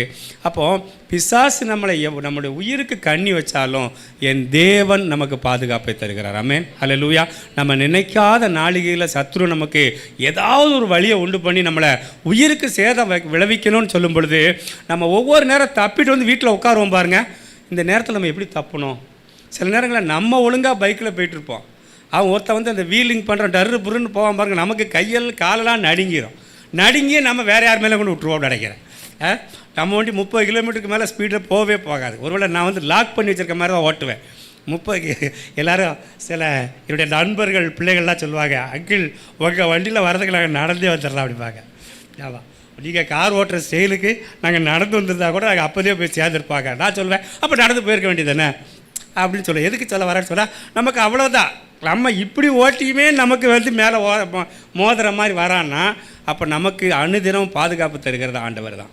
ஆமென். எவ்வளவு சவுல்கள் நமக்கு விரோதமாய் வந்தாலும், எவ்வளவு ஈட்டியினுடைய வன்கண்கள், எரிச்சலின் ஆவிகள், பொறாமை ஆவிகள், இது எல்லாம் அந்த ஈட்டிக்கு சமம். எத்தனை வந்தாலும் ஒன்றும் நம்மை சேதப்படுத்தாதபடி பாதுகாக்கிறது நம்முடைய ஆண்டவர். ஆமென். பாதுகாக்கிறாரா? நம்ம காலையில் போயிட்டு வீட்டுக்குள்ளே ராத்திரி வர்றோம் அப்படின்னா ஆண்டோடைய பாதுகாப்பு இல்லைன்னா அது நமக்கு முடியவே முடியாது. கர்த்தர் நகரத்தை காவராகில் விழித்திருக்கிறது வருதா. கர்த்தர் வீட்டையும் அவர் தான் காவலாக்கணும். நம்முடைய சரீரத்தை அவர் தான் பாதுகாக்கணும். எல்லாவற்றையும் பாதுகாக்கிற கர்த்தருடைய கிருபையின் கரம் நம்ம மேலே இருக்குதுனாலே ஆண்டவர் நம்ம உயர்த்திட்டு இருக்காருன்னு அர்த்தம். ஆமென். எவ்வளவு ஆர்மர் வச்சாலும் எவ்வளவு வந்தாலும் என்ன பண்ண முடியாது. உங்களுக்கு நல்லாவே தெரியும். நிறைய விஷயங்கள் நமக்கு நம்ம நாட்டில் பார்த்துருக்குறோம். இந்திரா காந்தியை காவலாளி தான் சுட்டு கொண்டாங்க. அப்போ அப்படிங்கிறப்போ எப்படி இருக்கும்? கர்த்தர் ஒருவர் தான் நம்மளை பாதுகாக்கணும். ஆண்டவர் பாதுகாத்தா மட்டும்தான் நம்முடைய வாழ்க்கையில் நம்ம ஜீவனோடு கூட இருக்க முடியுமே தவிர, நம்மளுக்கு இருக்க ஏதுக்குள்ள நான் பெரிய பலசாலி. நிறைய வீடியோலாம் பார்ப்பீங்க, என்ன பண்ணுவாங்க, ஏதாவது ஜிம்மில் போய் தூக்கிமா டமாலும் அப்படியே தூக்கிட்டு கீழே வந்து செத்து போயிடுறான். அப்படி தானே? ஆமாம். இப்போ டேனிஷு எல்லாம் படிக்கிற ஸ்கூல் ஓனர் வந்து எங்கள் ஊருக்காரர் தான். சும்மா 10 நிமிஷம் போய் எங்கே அதில் போய் என்ன பண்ணியிருக்காரு, அன்றைக்கி அது என்னமோ அந்த ஜிம்மில் போய் செஞ்சுருக்காரு. வந்திருக்க வேண்டியது தானே. திரும்ப போய் என்ன பண்ணியிருக்கா, எனக்கு ஜிம்மு ரொம்ப பண்ணினது ஒரு சாட்டிஸ்ஃபைடாக இல்லைன்னு போய் திரும்ப போய் என்னத்தையோ தூக்கியிருக்காரு. ஆள் ஸ்பாட் அவுட்டு, கீழே விழுந்து இறந்துட்டார். இந்த சென்ட் ஜான்ஸ் ஸ்கூல் ஓனர் எனக்கு ரொம்ப தெரிந்த நபர்கள் தான். எதுக்கு சொல்ல வரேன்னு சொன்னால், கர்த்தர் ஒருவர் தான் பாதுகாக்கணும். நம்ம ஜிம்மு போகிறதுனால பாதுகாக்க முடியாது. அதனால தான் நாங்கள் ஜிம்முக்கெல்லாம் போகிறதில்ல. ஏன்னா நாங்கள் சோத்துட்டப்பா மாதிரி இருக்கோம். அது வேறு கேட்டேன். நாங்கள் இல்லை, நம்ம ஏன் நாகன்னு சொல்லிக்கிட்டோம், சரியா? ஆனால் போகணும் தான், நாங்களும் வாக்கிக்கு போகணுன்னு நினைக்கிறோம். உடலெல்லாம் கட்டுக்கோப்பாக வைக்கணும், நம்ம டேவிட் மாதிரி இருக்கணும் தான் நானும் நினைக்கிறேன். ஆனால் நடக்க மாட்டேங்குதே. சரி, ஆனாலும் பாதுகாப்பு தருகிற ஒரு ஆண்டவர் தான். உண்டா இருந்தாலும் விடாமல் பாதுகாக்கிறத ஒரு ஆண்டவர் தான். அதனால் நம்ம இருக்கிற சைஸுக்கெல்லாம் நம்ம விழுந்தோம்னா என்ன ஆகும்? தக்காளி பழம் தர்பூசணி மாதிரி உடஞ்சி போயிடுவோம். அதனால் நம்மளை பாதுகாக்கிற ஒரு ஆண்டவர் தான். அப்போ பாதுகாத்து இருக்கிறாருன்னா ஆண்டவர் உங்களோடு கூட இருக்கிறாருன்னு அர்த்தம். ஆமென். சிரிப்பாக சொல்லிகிட்டு இருக்கிறேன். பாருங்கள், போய் ஒரு நாள் எல்லோரும் ஆஸ்பத்திரி ஒழித்து கூட்டிகிட்டு போய் அங்கே ஜிஹெச்சில் போய் மூக்கில் காதலெல்லாம் டியூப் மாட்டி வச்சுருக்கவனை போய் பார்த்தா தான் நமக்கு தெரியும் நம்மளை ஆண்டவர் எப்படி வச்சுருக்கிறாருன்னு. ஆமென். அவ்வளோ உயிருக்கு போராடுகிறவங்க, சரியா, எத்தனையோ வியாதிகளில் மரணப்படுக்கையில் போராடுறவங்களுக்கு தெரியும் தான். அப்போ தான் தெரியும், பரவாயில்ல, அவங்களுக்கு நான் பரவாயில்ல, நம்மளை ஆண்டவர் ஒழுங்காக சரி ஏதோ கஞ்சி இப்போ பல்லுகள் உடஞ்சா கூட பரவாயில்ல, இருக்கிற பல்லு அது காப்பாற்றி வச்சுருப்போம் அப்படின்னு நம்ம நினைக்க வேண்டியது இருக்குது. சரி, ஆண்டவருடைய பாதுகாப்பு நமக்கு இருக்கும். சரி, இனி இதெல்லாம் நமக்கு ஆண்டவர் தருகிறதான ஒரு ஆசீர்வாதங்கள்னு வச்சுக்கோமே. இப்போ ஆண்டவர் நம்மளை வைத்துட்டாரா? அப்போ நம்மளுக்குள்ளே சில மாறுபாடுகள் குணம் மாறணுமா இல்லையா? நமக்குள்ளே மாறணும் இல்லையா? 2 காரியம் மட்டும் நான் சொல்லிவிட்டு நான் முடிக்கலான்னு நினைக்கிறேன். ஆண்டவர் என்னை வைத்துட்டாரு, சரியா, வேறு பிரிச்சுட்டாரு, மற்ற ஜனங்கள்லேருந்து என்னை வைத்துட்டாருலாம் கரெக்டு தான். நான் அப்படியே இருந்தால் திரும்ப எடுத்துருவார். நான் மாறவே மாட்டேன், நான் அப்படியே தான் இருப்பேன் அப்படின்னா என்ன பண்ணுவார்? ஐயோ, இவனை வைத்தினதுக்கு நம்ம ஒரு விளக்குமாரம் வைத்திருக்கலாம் அப்படின்னு நினச்சிட்டு என்ன பண்ணியிருப்பார்? நம்மளை விட்டுட்டு வேறு யாரையும் வைத்திடுவார். சரி, இப்போது நமக்கு 2 குணங்கள் நமக்கு தேவைப்படணும். அது வந்து பேசுகிற நாங்களும் அதை கடைப்பிடிக்கணும், எல்லோரும் நம்ம கடைப்பிடிக்கணும். எடுத்துக்கொள்ளுங்க 1 சாமுவேலின் புத்தகம் 24வது அதிகாரம். 1 சாமுவேல் 24. நம்மளெல்லாம் வைத்திட்டார் ஆண்டவர், அதில் இல்லையா? சொல்லுங்கள் பார்ப்போம். சரி, இப்போ அடுத்ததெல்லாம் கடைப்பிடிக்கணும், சரியா? சரி, அதுக்கு தான் அல்லேலூயா சொல்லுது. 24 வாசிக்கா. 1 பெலிஸ்தரை பின்தொடர்ந்து வந்தபோது தாவீது 1 சாமுவேல் 24:1 இப்போ தாவீதை வந்து சவுல் வந்து துரத்திட்டே வர்றாரு. தாவீது வந்து எங்கே இருக்கிறாரு? எங்கேதி அப்படிங்கிற ஒரு வனாந்தரத்தில் இருக்கிறான்னு சொன்னோன்னே இப்போ துரத்திட்டு வந்துடுறாரு. வந்த பிறகு அங்கே என்ன நடக்குது பாருங்க, 2வது வசனம். சவுல் இஸ்ரவேல் அனைத்திலும் தெரிந்து கொள்ளப்பட்ட 3000 பேரை கூட்டிக் கொண்டு தாவீதையும் அவன் மனுஷரையும் வரையாடுகள் உள்ள கண்மலைகளின் மேல் தேட போனான். வழியோரத்தில் இருக்கிற ஆட்டு தொழுவங்கள் இடத்தில் அவன் வந்தபோது அங்கே ஒரு கெபி இருந்தது. அதிலே சவுல் மல ஜலாதிக்கு போனான். தாவீதும் அவன் மனுஷரும் அந்த கெபியின் பக்கங்களில் உட்கார்ந்திருந்தார். சரி, இப்போ இது உங்களுக்கு தெரியும். அதாவது தாவீதை தேடி சவுல் போறாரு. அப்படி போயிருக்கிற நேரத்தில் அவர் மலம் கழிப்பதற்காக போகும்பொழுது அந்த பக்கத்தில் தாவீதிற்கு இவருக்கே தெரியாது. தாவீதை தேடி போறவருக்கு அந்த பக்கத்தில் தாவீதிற்கே தெரியாது. அங்கே என்ன நடந்துச்சு பாருங்க. தாவீதின் மனுஷர் அவனை நோக்கி, இப்போ உன் சத்ருவ ஆண்டவர் உன் கையில் ஒப்பு கொடுத்துருக்கிறாரு, நீ என்ன பண்ணுன்னு சொல்லி என்ன பண்ணுறாரு பாருங்க. அவருடைய கர்த்தர் உன்னோடு கூட சொன்ன நாள் இதுதான், நீ தாவீதை நீ எழுந்திருந்து சவுளுடைய சால்வையின் தொங்கலை வந்து மெல்ல அறுத்து கொண்டாராம். அப்படின்னா இப்போ சால்வையை மட்டும் அறுத்தவர் ஏன் சவுலை ஒரே போட்டிருக்கலாமா இல்லையா? போட்டிருக்கலாமா இல்லையா? தாவீது எப்படிப்பட்ட ஆள்? அன்னைக்கு அப்பேற்பட்டதான பெலிஸ்தீனையும் பெர்ஃபெக்டாக கல்லெறிஞ்சு கொண்ட ஆள். 2வது அவனுடைய பட்டயத்தை எடுத்து அவனை கொண்ட ஆள். இப்போ இந்த சவுலை ஆண்டவர் நம்ம இடத்துல வசமாக விட்டுருக்காரு, இவரை போட்டு தள்ளலான்னு நினைப்பு இருக்குமா இல்லையா? இருக்குமா இல்லையா? ஆனால் தாவீதுக்கு அப்படி என்ன பண்ண இல்லை. ஆனால் அங்கே என்ன சொல்கிறாரு பாருங்க, 6வது வசனத்தை வாசிங்க. அவன் தன் மனுஷரை பார்த்து, கர்த்தர் அபிஷேகம் பண்ணின என் ஆண்டவன் மேல் என் கையை போடும்படியான இப்படிப்பட்ட காரியத்தை நான் செய்யாதபடிக்கு கர்த்தர் என்னை காப்பாராக. அவர் கர்த்தரால் அபிஷேகம் பண்ணப்பட்டவர் என்று சொல்லி தன் மனுஷரை சவுலின் மேல் எழும்ப ஒட்டாமல் இவ்வார்த்தைகளினால் அவர்களை தடை பண்ணினார். இப்ப பாருங்களேன், நல்ல வாய்ப்பு கிடைச்சிருச்சுன்னு சொல்லிட்டு என்ன பண்ணலாம்? அவன் நினைச்சிருந்தா அந்த சவுலை கொண்டிருக்கலாமா? நீங்களும் நானும் நம்மளை பகைக்கிறாங்கல்ல, நம்மளை ரொம்ப பேசினாங்கல்ல, நமக்கு ஒரு ஆண்டவர் இப்படிப்பட்ட ஒரு வாய்ப்பை கொடுத்தா பதிலுக்கு பதில் கிழிச்சு தள்ளிடுவோமா? தள்ளுவோமா இல்லையா? அப்படி தானே ஆண்டி? நாம ஆமாம், இப்போ உங்களை திட்டிட்டு ஒரு பொம்பளை 6 மாதமாக போயிட்டான்னு வச்சுக்கிடுங்க, திரும்ப வர்றா உங்கள்கிட்ட வந்து எதுக்கோ ஒன்று வர்றா, நீங்கள் என்ன கேட்பீங்க? அன்னைக்கு மட்டும் நீ திட்டிட்டு போனீங்க கேட்பீங்களா இல்லையா? அப்படி கேட்கக்கூடாதுன்னு ஆண்டவர் சொல்கிறார். அப்படி கேட்டுட்டா ஆண்டவர் நம்மளோட கூட இல்லைன்னு அர்த்தம். அப்போ நமக்கு வாய் சும்மா இருக்காது, கேட்க ஒரு நாக்கப்படுகிற மாதிரி ஒரு வார்த்தை, நம்ம 4 வார்த்தை கேட்டால் தான் நமக்கு மனசு அடங்கும். நம்ம அப்படி தானே வளர்ந்து வந்திருக்கோம், சரியா? துருத்துன்னு தான் வரும். ஆனால் ஆண்டவர் சில நேரங்களை அடக்க சொல்கிறார். மகனே, நீ வாட்ஸ்அப் மெசேஜ் எல்லாம் பார்த்து நீ ரொம்ப ரொம்ப யோசிக்காத, சரி அப்படி தான் வருது, துருன்னு கையும் வருது கால் வருது எல்லாம் வரத்தான் செய்யுது. ஆனால் நம்ம என்ன பண்ண முடியல, அவங்கள இடத்துல போய் நம்ம என்ன பண்ண முடியாது, பாக்கிக்கக்கூடாது. ஏன் தெரியுமா? ஆண்டவர் நம்ம மேல் அபிஷேகம் பண்ணியிருக்கிறாரு, அவங்க மேலேயும் அபிஷேகம் பண்ணியிருக்கிறாரு, அவங்களும் ஒரு நாள் மனம் மாறுவாங்க. ஆமென். அப்போ இந்த சகிப்புத்தன்மையும் இந்த பழிவாங்க எண்ணங்களும் நமக்குள்ளே என்ன பண்ணக்கூடாது, பழிவாங்க எண்ணம் வளரக்கூடாது, சகிப்புத்தன்மை நமக்குள்ளே வளரணும். இப்படி சகிப்புத்தன்மை வளர்ந்துச்சுன்னா ஆண்டவர் நம்மோடு கூட இருக்கிறாருன்னு அர்த்தம். பழிவாங்கிற எண்ணம் நமக்குள்ளே வந்துச்சுன்னா ஆண்டவர் நம்மோடு இல்லைன்னு அர்த்தம். சரியா? இப்போ இருக்காரா இல்லையான்னு ஃபைனலில் நம்ம இப்போ ஒப்பு கொடுத்து ஜெபிக்கும் போது தான் நமக்கு தெரியும் எந்த அளவு நம்ம சகிக்கிறோம், எந்த அளவுக்கு நம்ம பண்ணுறோன்னு சொல்லி. சரியா? அது மாத்திரமில்லை, 2 சாமுவேல் எடுத்துக்கொள்ளுங்கள். 2 சாமுவேலின் புத்தகம் 16வது அதிகாரம். ஏதாவது இதுவாது ராஜா மாமா, சரியா, பொண்ணு கொடுத்த மாமா பகைச்சாரு, அவரை ஒரே போட்டு தள்ளாமல் விட்டுறலாம். ஆனால் இன்னொருத்தனை பாருங்கள், 2 சாமுவேல் 16:5 வாசிங்கக்கா. 2 சாமுவேல் 16.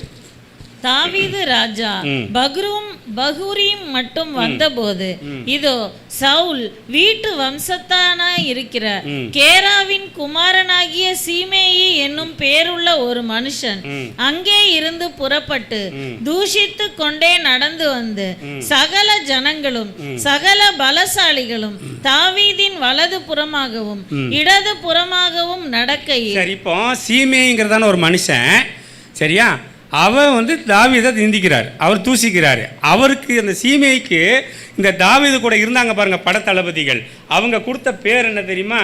அப்பொழுது செருயாவின் குமாரன் அபிசாய் ராஜாவை நோக்கி, அந்த செத்த நாய். அங்கே சீமைக்கு பேர் இவன் என்ன சொல்கிறான்? சில நேரங்களில் நம்மளை அப்படி தான், அந்த செத்த நாயெல்லாம் நம்மளை திட்டுதேன் அப்படி சொல்கிறோமா இல்லையா? நம்ம இப்போ சர்ச்சுக்குள்ளே இருக்கனா ரொம்ப நல்லபடியாக இருக்கிறோம், நம்மளும் அப்படி தானே பேசுகிறோம். அதை செத்த போய் நம்மளை போட்டு என்ன பேசிட்டான் அப்படிலாம் இனி சொல்லக்கூடாது. பிரசங்கம் பண்ணுற வரைக்கும் சொல்லக்கூடாதுலாம் இருக்குது. அப்புறம் கீழே இறங்கினா அப்புறம் திடீர்னு சொல்லிட்டா ஆண்டவரே மன்னிங்கப்பா, அப்படி தான் இருக்குது, ஏறி இறங்கி தான் இருக்குது. சரி, அங்கே அவங்கன்னு கூடுறான், செத்த நாய் உங்களை தூசிக்குதே, நான் ஒரே போடட்டுமான்னு கேட்குறாங்க. அப்போ தாவீது என்ன சொல்றாரு? அவனை தூசிக்கும்படியான வாசிங்க. செருயாவின் குமாரரே, எனக்கும் உங்களுக்கும் என்ன, அவன் என்னை தூஷிக்கட்டும், தாவீதை தூஷிக்க வேண்டும் என்று கர்த்தர் அவனுக்கு சொன்னார். ஆகையால் ஏன் இப்படி செய்கிறாய் என்று கேட்கத்தக்கவன் யார்? சரி, அப்போ நம்மளை பகைச்சாங்க பாருங்க, நம்ம முதல்ல சொன்னோம் பாருங்க, பகைக்கிறாங்களா, நம்மளை நன்மைக்கு தீமை செய்கிறாங்களா அப்படின்னா நம்ம இப்போ என்ன கன்க்ளூஷனுக்கு வரணும்? கர்த்தர் அவங்கள அப்படி சொல்லியிருக்காருன்னு நினச்சிக்க வேண்டியதான். இப்போ அப்படி தானே அவர் சொல்கிறாரு, கர்த்தர் அவனுக்கு சொன்னார், ஆகையால் அவங்ககிட்ட போய் நம்ம ஏன் இப்படி செய்கிறான்னு நம்ம கேள்வி கேட்கக்கூடாது. கர்த்தரே நம்மளை என்ன பண்ணுறாரு, அவனை அப்படி கேட்கும்படியான காரியத்தை அனுப்பியிருக்கும் போது அவனை நம்ம பயக்கக்கூடாது. இப்படிப்பட்டதான மனநிலைமைக்கு நம்ம வரணும். வருமா? நம்ம தான் சொல்ல, அதாவது தூசிக்கும் போது நமக்கு நான் சொன்ன ரொம்ப சந்தோஷமாக இருந்தது. அப்படி தானே, நம்ம மேலே தூசிக்கிறாங்க அல்லது நம்மளை வந்து ரொம்ப நம்ம உதவி செஞ்சவங்களாம் நம்மளை அவமானப்படுத்துகிறாங்க பேசுகிறாங்கன்னு சொல்லும் பொழுது அப்போ நமக்கு சந்தோஷமாக இருந்தது. ஆனால் இப்போ அந்த பேச வச்சதும் ஆண்டவர் தானே அவங்கள. அப்படி என்னத்துக்கு நம்ம வந்துட்டோம்னா ஆண்டவர் நம்ம உயர்த்திட்டு இருக்காருன்னு அர்த்தம். ஆமென், ஹல்லேலூயா. அப்படி என்னத்துக்கு நம்ம வந்துட்டா அது அப்போ என்ன இருக்குன்னு தெரியுமா, செவிட்டு விரியனை போல் இருந்துடணும்னு நான் நினைக்கிறேன். சில நேரங்களில் அவங்க பேசுகிறதெல்லாம் நம்ம மூளைக்குள்ளே கொண்டு போகக்கூடாது. போனால் போயிட்டு போகிறான், நம்மளை புரியக்கூடிய காலம் வரும், அன்னைக்கு அவங்களுக்கு நம்மளை புரிஞ்சுக்குவாங்கன்னு சொல்லி நம்ம செவிட்டு விரியனை பாம்பு போல் இருந்துட்டோம்னா உண்மையில் நம்ம கூட ஆண்டவர் இருப்பார். நம்ம இந்த செத்த நாயி அது இது நம்ம பதில் பேசிட்டோம்னா நம்மளை விட்டு விலைக்கு போய் அப்புறம் நமக்கு சுரமண்டலத்தில் வாசிக்கிறதுக்கு ஒரு ஆளை தேட வேண்டியது வந்துடும். சரியா? அதனால் கவனமாக கேட்டு பெற்றுக்கொள்வோம். சரி, அப்போ ஆண்டவர் நம்மோடு கூட இருக்கிறார் என்பதற்கு பல அடையாளங்களில் ரொம்ப முக்கியமான தன்மை நமக்கு சகிப்புத்தன்மை வளர வேண்டும். அடுத்து நமக்கு பழிவாங்கு எண்ணம் நம்மளுடைய வாழ்க்கையில் கைவிடப்படணும். சரியா? அடுத்து ரொம்ப மிக முக்கியமான குறிப்பு கடைசியில் நான் சொல்லி முடிக்கிறேன். இது எல்லாம் அப்பாற்பட்டது ஒரு பெரிய காரியம் நான் ஒன்று சொல்ல போகிறேன். இதெல்லாம் இருக்குதோ இல்லையோ, ஆனால் இந்த ஒன்றே ஒன்று மட்டும் நீங்கள் கடைப்பிடிங்க, கண்டிப்பாக நிச்சயமாக தேவன் உயர்த்துவார். எடுத்துக்கொள்ளுங்கள் 1 சாமுவேலின் புத்தகம் 17வது அதிகாரம் 23, 24, 25 வசனத்திலிருந்து நம்ம வாசிக்கும் பொழுது நல்லா தெரியும், நமக்கு தெரிந்த பகுதி தான். பெலிஸ்தியன்கிறதான ஒரு மனிதன் இங்கே என்ன பண்ணுறான்னா இஸ்ரேல் ஜனங்களை நிந்திக்கிறான். ஆனால் தாவீதுக்குள்ளே இந்த நிந்தனை எப்படி மாறுதுன்னா ஒரு வைராக்கியமாய் மாறுகிறது. ஹல்லேலூயா. நான் என்ன சொல்ல வரேன், இந்த குறிப்பிலேருந்து நீங்கள் வீட்டில் போய் வாசித்துக்கோங்க. 1 சாமுவேல் 17வது அதிகாரத்தை ஃபுல்லாக வாசித்துக்கோங்க. அதாவது நமக்கு நம்முடைய ஜனங்களை குறித்துதான ஒரு வைராக்கியம் நமக்கு தேவை. அதாவது ஜனம் என்பது இயேசு கிறிஸ்துனுடைய இரத்தத்தினால் கழுவப்பட்டதான திருச்சபைக்குள்ளே நம்ம இப்போ ஒரு குடும்பமாய் நம்ம இருக்கிறோம். நமக்குள்ள ஒருவருக்கு ஒரு பிரச்சனை வந்தாலோ அல்லது ஏதோ ஒன்று, அதாவது நம்மளை பகைத்தாலோ அல்ல நிந்தித்தாலோ எது பண்ணாலோ நமக்குள்ள ஒரு பக்தி வைராக்கியம் தேவைப்படும். அதாவது இன்னும் சொல்லப்போனால் சபையை குறித்ததான ஒரு வைராக்கியம் நமக்கு வேணும். அல்லேலூயா. அப்படின்னா என்ன தெரியுமா, மற்றவர்களுக்காக நம்ம பரிந்து பேசுகிற அல்லது பக்தி வைராக்கியமாக இருக்கிறதான ஒரு வாழ்க்கை நமக்கு வேணும். அல்லேலூயா. எப்போ போய் நம்ம ஆண்டவர்கிட்ட ஜெபம் பண்ண போனாலும், ஆண்டவரே எனக்கு அது வேணும், இது வேணும், கம்மல் வேணும், ஜிமிக்கி வேணும், இதுதான் நம்ம கேட்டுகிட்டே இருக்கோம். என்றைக்காவது ஆண்டவரே என் பக்கத்தில் என் ஃப்ரெண்டு இருக்கா, அவள் ஒரு வயசாகி போச்சு, அவளுக்கு கல்யாணம் நடக்கணும், அதுக்காக நம்ம ஜெபிச்சிருக்கோமா? நிறைய நேரங்களில் பார்த்தீங்கன்னா நான் சொல்கிறது இன்டென்ட் போட்டு போய் இப்போ ஆண்டவர்கிட்ட பேசுவோம். அப்போ என் பிள்ளைக்கு வேலை கிடைக்கணும், என் பிள்ளைக்கு கல்யாணம் நடக்கணும், எனக்கு கார் வாங்கணும், தேர் வாங்கணும், ஏரோப்ளேன் வாங்கணும், இதே தான் சொல்லிகிட்டு இருக்கோமே தவிர மற்றவங்களுக்காக அல்ல ஒரு சபை ஒரு குடும்பம் நமக்காக என்ன வைராக்கியம், அதாவது ஒரு இருக்கக்கூடிய ஒரு மக்களுக்காக நம்ம என்ன வைராக்கியம் பாராட்டி இருக்கிறோம். இதெல்லாம் நம்மளோட ஆண்டவர் உயர்த்துறதற்கு இந்த வைராக்கியம் வேணும். அதாவது இன்னும் சொல்லப்போனால் அந்த பெலிஸ்தியனை நிந்திக்கிறான் பாருங்க, அவர் ரொம்ப அருமையாக சொல்லுவார். 24வது வசனத்துக்கு அல்லது 45வது வசனத்துக்கு வந்துடுவோம்.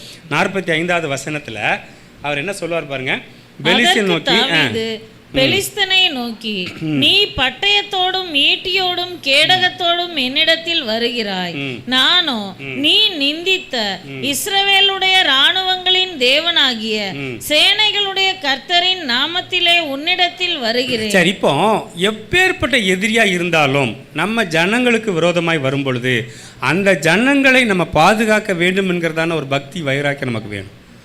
ஹல்லேலூயா. இப்போ ஒரு சபையில் ஒரு துன்பம், ஒரு பிள்ளைகளுக்கு ஏதோ ஒரு பிரச்சனைனா அந்த பிள்ளைகளுக்காக இங்கே ஒரு அனௌன்ஸ்மெண்ட் பண்ணால் அந்த அனௌன்ஸ்மெண்ட்டை கேட்டு நம்ம ஜெபிக்கிற பிள்ளைகளாக காணப்பட வேண்டும். ஒரு பக்தி வைராக்கியம் வேண்டும். அதாவது மற்றவங்க நிந்திக்கலாம், மற்றவங்க எதுனாலும் பேசலாம், நமக்குள்ளே என்ன இருக்கும், ஒரு வைராக்கியம் வேணும். அது தாவீதுக்குள்ளே அதிகமாக இருந்தது.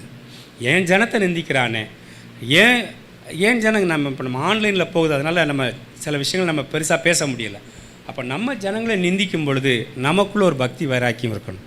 இன்றைக்கு பார்த்தீங்கன்னா என்னெல்லாமோ நடந்துட்டு வருது, ஆனால் நம்ம இப்போ ஜெபிக்க மறந்துட்டோம்னா அந்த பெலிஸ்தியன் தலையெடுத்துருவான். நான் சொல்கிறது உங்களுக்கு புரியும் நான் நினைக்கிறேன். அந்த பெலிஸ்தியன் தலையெடுத்துட்டா அடுத்த நேரம் ஜனங்களெல்லாம் நிந்திக்கக்கூடிய வாய்ப்பை உருவாக்கி கொடுத்துருவான். ஆனால் அந்த பெலிஸ்தியன் தலையெடுக்காதபடி நம்ம ஒன்று சேர்ந்து அந்த பெலிஸ்தியனுக்கு விரோதமாய் நம்ம என்ன பண்ணோம், பக்தி வைராக்கியமாக எழும்பி நம்ம ஜெபிக்க கடமைப்பட்ட பிள்ளைகளாக இருக்கணும். அப்படின்னு என்ன அர்த்தம்னா, நம்ம ஜனங்களுக்காக பரிந்து பேசுகிற பிள்ளைகளாக காணப்படும் பொழுது கண்டிப்பாக சொல்கிறேன், யோபுனுடைய புத்தகத்தை நம்ம வாசிச்சிருக்கோம், அவனுடைய நண்பர்களுக்காக அவன் ஜெபிக்கும் பொழுது அவனுடைய சிறையிருப்பை ஆண்டவர் மாற்றினார்ல, நண்பருக்காக ஜெபிக்கும் பொழுதே மாத்திர தேவன் நம்ம சபை பிள்ளைகளுக்காகவும் நம்ம ஒரே ரத்தத்தினால் கழுவப்பட்டதால் நம்ம ஜனங்களுக்காக நம்ம ஜெபிக்கும் பொழுது நம்ம தேவன் நம்மளை உயர்த்தாமல் இருப்பாரா இல்லையா? கண்டிப்பாக உயர்த்துவார். அது மாத்திரமல்ல, ஆண்டவர் நம்ம உயர்த்துவதற்கு முக்கியமான காரணம் எடுத்துக்கொள்ளுங்கள். 2 சாமுவேல் 7வது அதிகாரம் 1வது வசனம். 2 சாமுவேல் 7வது அதிகாரம் 1வது வசனம். கர்த்தர் ராஜாவை சுற்றிலும் இருந்த அவனுடைய எல்லா சத்துருக்களுக்கும் அவனை நீங்களாக்கி இளைப்பார பண்ணின போது அவன் தன் வீட்டிலே வாசமாய் இருக்கையில் ராஜா தீர்க்கதரிசியாகிய நாத்தானை நோக்கி, பாரும், கேதுரு மரங்களால் செய்யப்பட்ட வீட்டிலே நான் வாசம் பண்ணும்போது தேவனுடைய பெட்டி திரைகளின் நடுவே வாசமாய் இருக்கிறதே என்றார். இந்த குறிப்புக்கு நீங்க எழுதி கொள்ளுங்க. நம்ம நல்லா இருக்கும் பொழுது தேவனுடைய ஆலயத்தை குறித்ததான ஒரு உணர்வு நமக்குள்ளே எப்பொழுதும் இருந்துக்கிட்டே இருக்கணும். நான் இன்னும் சொல்லப்போனால், எந்த பிள்ளைகளெல்லாம் தேவனுடைய ஆலயத்தை நேசிக்கிறாங்களோ அந்த பிள்ளைங்களுடைய வாழ்க்கை உயரும். அது இயேசுவின் நாமத்தினால் நடக்கும். இந்த பைபிளை கையை வச்சு எங்களால் சொல்ல முடியும். ஆமேன். அதாவது நம்ம போகிற திருச்சபை அல்லது நம்ம ஆராதிக்கிற இடங்களில் அதை நம்ம நேசிக்கிறோன்னு வச்சுக்கோங்களேன், கண்டிப்பாக நம்மளுக்கு ஆண்டவர் உயர்வை தருவார். ஆமேன். அவன் அவர் சமஸ்த இஸ்ரவேலுக்கு ராஜாவாக மாறின பிறகு அவர் நினைக்கல, ஒவ்வொரு நேரங்களையும் அந்த உடன்படிக்கை பெட்டிக்கு முன்னாடி அப்படி போய் ஆடினார். சரியா? ஆனால் அந்த எப்போ பார்த்தாலும் அந்த உடன்படிக்கை பெட்டி தேவனுடைய ஆலயம் இதை குறித்து தான் சிந்தனை அவருக்குள்ளே இருந்ததுனால தான் ஆண்டவர் என்ன சொன்னார்னா, என் மகனை சமஸ்த இஸ்ரவேலுக்கு ராஜாவாக நான் உயர்த்த போகிறேன்னு சொல்லி அவனை ராஜாவாக ஆண்டவர் உயர்த்தினார். அப்போ உங்களை ராஜாவாக உயர்த்தணும் அப்படின்னு சொல்லியாச்சுன்னு சொன்னால், உங்களுக்குள்ளே இருக்கிறதான பாரம் நம்ம ஜனங்களுக்காக, நிந்திக்கிறவனுக்காக, அந்த நிந்தனைகளை ஏற்றுக்கொள்கிற பிள்ளைகளுக்காக நம்ம ஜெபிக்கிற பிள்ளைகளாக காணப்படணும். அதே சமயம் நம்ம ஆலயத்துக்காக பக்தி வைராக்கியமாக, ஆண்டவருடைய உடன்படிக்கை பெட்டிக்கு நம்ம பக்தி வைராக்கியமாக இருக்கணும். இன்னும் சொல்லப்போனால், இந்த பைபிளை வாசிக்கிறோம்ல, இந்த பைபிளில் சொல்லப்பட்டதான கற்பனைகளுக்கு நம்ம பக்தி வைராக்கியமாக இருந்தாலே போதும். ஆமே. அப்படின்னு என்ன அர்த்தம்? எதை செய்யணும், எதை செய்யக்கூடாது, எங்கே நிற்கணும், எங்கே போகக்கூடாது, எதை செய்யணும், எல்லாமே இந்த உடன்படிக்கை பெட்டியில் இருக்குல்ல. இந்த உடன்படிக்கை பெட்டியில் இருக்கிறத எழுதி நம்ம படிங்க. என் தேவன் உங்களை ஆசீர்வதிக்கிறதுக்கு அவர் போதுமானவராக இருக்கிறார். ஆமென். அப்போ இன்னும் சொல்லப்போனால், ஆலயத்தின் மேல் வாஞ்ச உள்ள பிள்ளைங்க, ஆலயத்தை நாட்டப்பட்டவங்க, ஆலய பிரகாரங்களில் கண்டிப்பாக செழித்திருப்பீங்க. கண்டிப்பாக ஒரு நாள் வரும் உங்கள் வம்சங்களெல்லாம் ஆசீர்வதிக்கப்படும். எல்லோரும் முழங்கால் படிவிடுவோம், ஆண்டவரை நோக்கி பார்ப்போம். ஆண்டவரை, இந்த அருமையான கால வேளையில் அப்போ எங்களோடு கூட பேசுனீங்கப்பா. ராஜா, எளியவனை சிறுமையிலேருந்து எடுத்து உயர்ந்த அடைக்கலத்தில் வைக்க போகிறேன்னு சொன்னீங்க. நாங்கள் எளியவனும் சிறுமையும் உள்ளவனாக இருக்கிறோம். நீர் எங்களோடு கூட இருக்கிறீர் என்பதற்கு ஆண்டவரை, நாங்கள் எதை குறிச்சிப்பா, நாங்கள் எப்படிப்பா நாங்கள் உணர முடியும் அப்படின்னு நீங்கள் கேட்கும் பொழுது நீங்கள் சொன்னீங்க, மகனே நான் உன்னை பிரிக்கிறேன், மகனை வேறு பிரிக்கிறேன். அதாவது அப்படின்னா என்ன அர்த்தம் அப்படின்னா, நான் உன்னை தெரிந்து கொள்ளுவேன். உன் மேலே ஒரு பெரிய விசேஷத்தை அபிஷேகம் இருக்கிறத இந்த உலகம் கண்டுகொள்ளும். ஆண்டவரே, ஹல்லேலூயா. உனக்குள்ளே இருக்கிறதான விசேஷித்த அபிஷேகம் மற்றவர்களுடைய நோய்களை குணப்படுத்துகிறது மாத்திரமல்ல, வேலை வரும் பொழுது அதை உன்னை உயர்த்தி காண்பிக்கும். அப்படிப்பட்டதான அபிஷேகம் இருக்கிறபடினாலே நான் உன் கூட இருக்கிற மகனே, மகளே என்று சொல்லி ஆண்டவர் உங்களுக்கு எனக்கும் ஆண்டவர் பறைசாற்றி கொண்டிருக்கிறார். ரெண்டாவது, நம்ம எத்தனையோ பேருக்கு நன்மை செஞ்சுருப்போம், நம்மளை புரிந்து கொள்ளாமல் அவங்க பேசுவாங்க. ஆனால் அப்படி புரிந்து கொள்ளாமல் பேசுகிறவங்களுக்கு கூட நம்ம ஆண்டவர் நம்ம அமைதியாக இருக்கக்கூடிய நேரங்களில் அல்லது இப்படிப்பட்டதான சூழ்நிலை நம்ம கடந்து போகும்பொழுது ஆண்டவர் நம்மோடு கூட இருக்கிறார் என்பதை நம்ம புரிந்து கொள்ள முடியும். அவர்களுடைய நன்மைகளுக்காக நம்ம எத்தனையோ போராட்டங்களெல்லாம் கடந்து போய் நம்ம அவங்களுக்கு உதவி செய்யலாம். ஆனால் நம்ம புரிந்து கொள்ளாமல் நம்முடைய வாழ்க்கையில் சில நேரங்களில் நமக்கு அது அகங்காரம் என்று சொல்லி கூட சில நேரங்கள் நம்மளுக்கு பேர் வாங்க வச்சிரும். ஆனால் அப்போ நாங்கள் நினைக்கணும், ஆண்டவர் என்னோடு கூட இருக்கிறார். அது மாத்திரமல்ல, நான் கற்பனை பண்ண முடியாத ஆட்களோடு கூட, பிரபுக்களோடு கூட உயர் ஸ்தலங்களில் எங்களை ஏறி இருக்க பண்ண போகிறீங்கப்பா. அதற்கு உண்டான சூழ்நிலைகளை நீங்கள் இப்போவே எங்களுக்கு உருவாக்கி தந்துட்டு இருக்கிறீங்களே, இதிலேருந்து நாங்கள் தெரியுது ஆண்டவரை, எங்களை நீங்கள் உயர்த்தி காண்பிக்கிறீங்கப்பா. அது மாத்திரமல்ல, எத்தனை சத்துருனுடைய போராட்டங்கள், எத்தனை ஈட்டிகள் வந்தாலும் என் தேவன் எங்களை பாதுகாப்பு தர்றீங்களே, அதற்காக நாங்கள் நன்றியோடு கூட ஸ்தோத்திரிக்கிறோம். இது எல்லாம் இருக்கும் பொழுது எங்கள் ஆண்டவர் எங்களோடு கூட இருக்கிறீங்கன்னு சொல்லி நாங்கள் அறிந்திருக்கிறோம். ஆண்டவரை, இந்த நாளிலும் கூட எங்களோடு கூட இருக்கிற ஆண்டவர், நீங்கள் ஆண்டவரை போயிடக்கூடாதப்பா. எங்களுக்கு ஒரு சகிப்புத்தன்மையை தாங்கப்பா. ஆண்டவரை, பழி வாங்க வேணுங்கிறதான எண்ணங்கள் எங்களுக்கு இருக்கக்கூடாதுப்பா. ஒருவேளை அந்த சூழ்நிலைகளே எங்களுக்கு கையில் வாய்த்தது போல தெரிந்தாலும் ஆண்டவரை, நாங்கள் பழி வாங்காதபடி எங்களை நீர் விலக்கி பாதுகாத்துறோம். ஆண்டவரை அப்பா, எப்பொழுதும் நாங்கள் உங்கள் ஆலயத்தில் தங்குவதையே நான் நாடணும்ப்பா. 1000 நாட்களை பார்க்கிறோம், ஆகாமிய கூடாரங்களில் வாசமாக இருக்கிறதை காட்டிலும் ஆலயத்தில் தங்கணும். ஆலயம்தான் எங்களுக்கு பெருசு. நாங்கள் இருக்கும் பொழுது ஆண்டவரை, இந்த சரீரமாகிய ஆலயத்தையும் ஆண்டவரை நீங்கள் எவ்வளோ உயர்த்தி காமிக்க போகிறீங்கிறத நாங்கள் இந்த வருங்காலத்தில் நாங்கள் உணர போகிறோம்ப்பா. நாங்கள் அப்படியே ஆமென்றும் ஆமேனென்றும் அதை கடைப்பிடிப்போம் என்று சொல்லி எல்லாரும் வாயினால் அறிக்கை எடுங்க. எல்லாரும் ஆண்டவருக்கு கரங்களை தட்டி நம்ம நன்றி செலுத்துவோமா, ஸ்தோத்திரங்களை சொல்லுவோமா. ஹல்லேலூயா. நன்றி செலுத்துகிறோம் ஆண்டவரே, நன்றி செலுத்துகிறோம் அப்பா. அப்பா, நாங்களுமே நன்றியோடு கூட ஸ்தோத்திரிக்கிறோம் ஆண்டவரே. ஹல்லேலூயா, ஹல்லேலூயா, ஹல்லேலூயா, ஹல்லேலூயா, ஹல்லேலூயா, ஹல்லேலூயா. கர்த்தர் நம்மை நேசிக்கிறார் என்பதையும் கர்த்தர் நம்மை தெரிந்து கொண்டார் என்பதையும் நாம் எப்படி புரிந்து கொள்வது?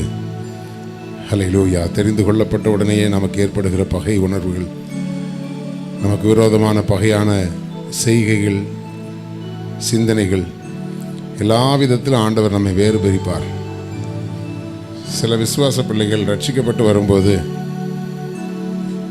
சொந்த பந்தங்களால் பகைக்கப்படும் பொழுதும், நண்பர்களால் ஒதுக்கப்படும் போதும், இதுவரைக்கும் நம்மோட இணைஞ்சிருந்தவங்களாம் நம்மளை அற்பமாக பேசும்போது மறுபடியும் அவங்கள திருப்திப்படுத்துறதுக்காக தங்களை மாற்றிக்கொண்டு போய் ஒட்டி கொள்ளுகிறவர்கள் உண்டு. தேவனுடைய பிள்ளைய, நீ பாவத்தை விட்டு மனம் திரும்பி பரிசுத்த பாதையில் வரும்பொழுது இந்த உலகத்தின் அதிபதியாகிய பிசாசுக்கு அது பிடிக்காது.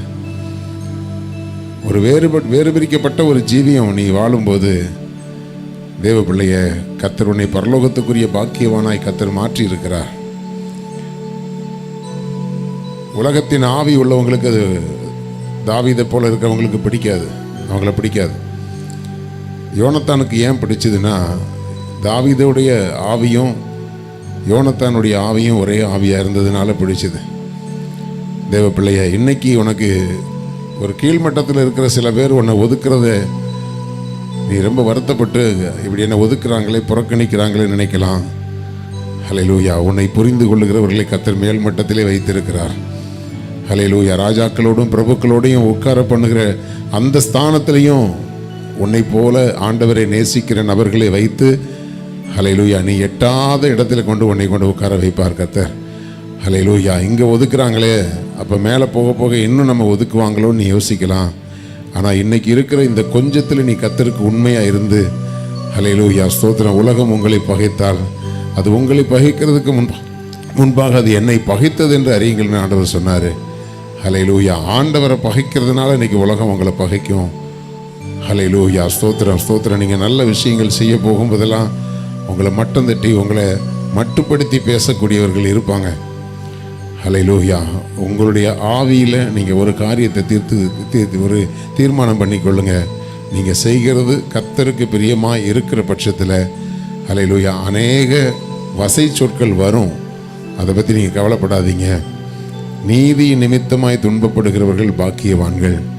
நீங்கள் நீதியின் பாதையில் எப்படி அவன் தகப்பனுடைய வார்த்தையை கேட்டு தகப்பனுடைய சித்தத்தை நிறைவேற்றுகிறதுக்கு போனதுனால அங்கே அவமதிக்கப்பட்டான். அவனுக்கு ஆகாரம் கொண்டு போகப்பட்டாலும் அதை வாங்கி இவ்வளோ கஷ்டத்தின் மத்தியில் ரிஸ்க் எடுத்து கொண்டு வந்திருக்கியப்பான்னு அவன் சொல்லலை. உன்னுடைய அகங்காரத்தையும் துணிகரத்தையும் நான் அறிவேன் அப்படிங்கிறான்.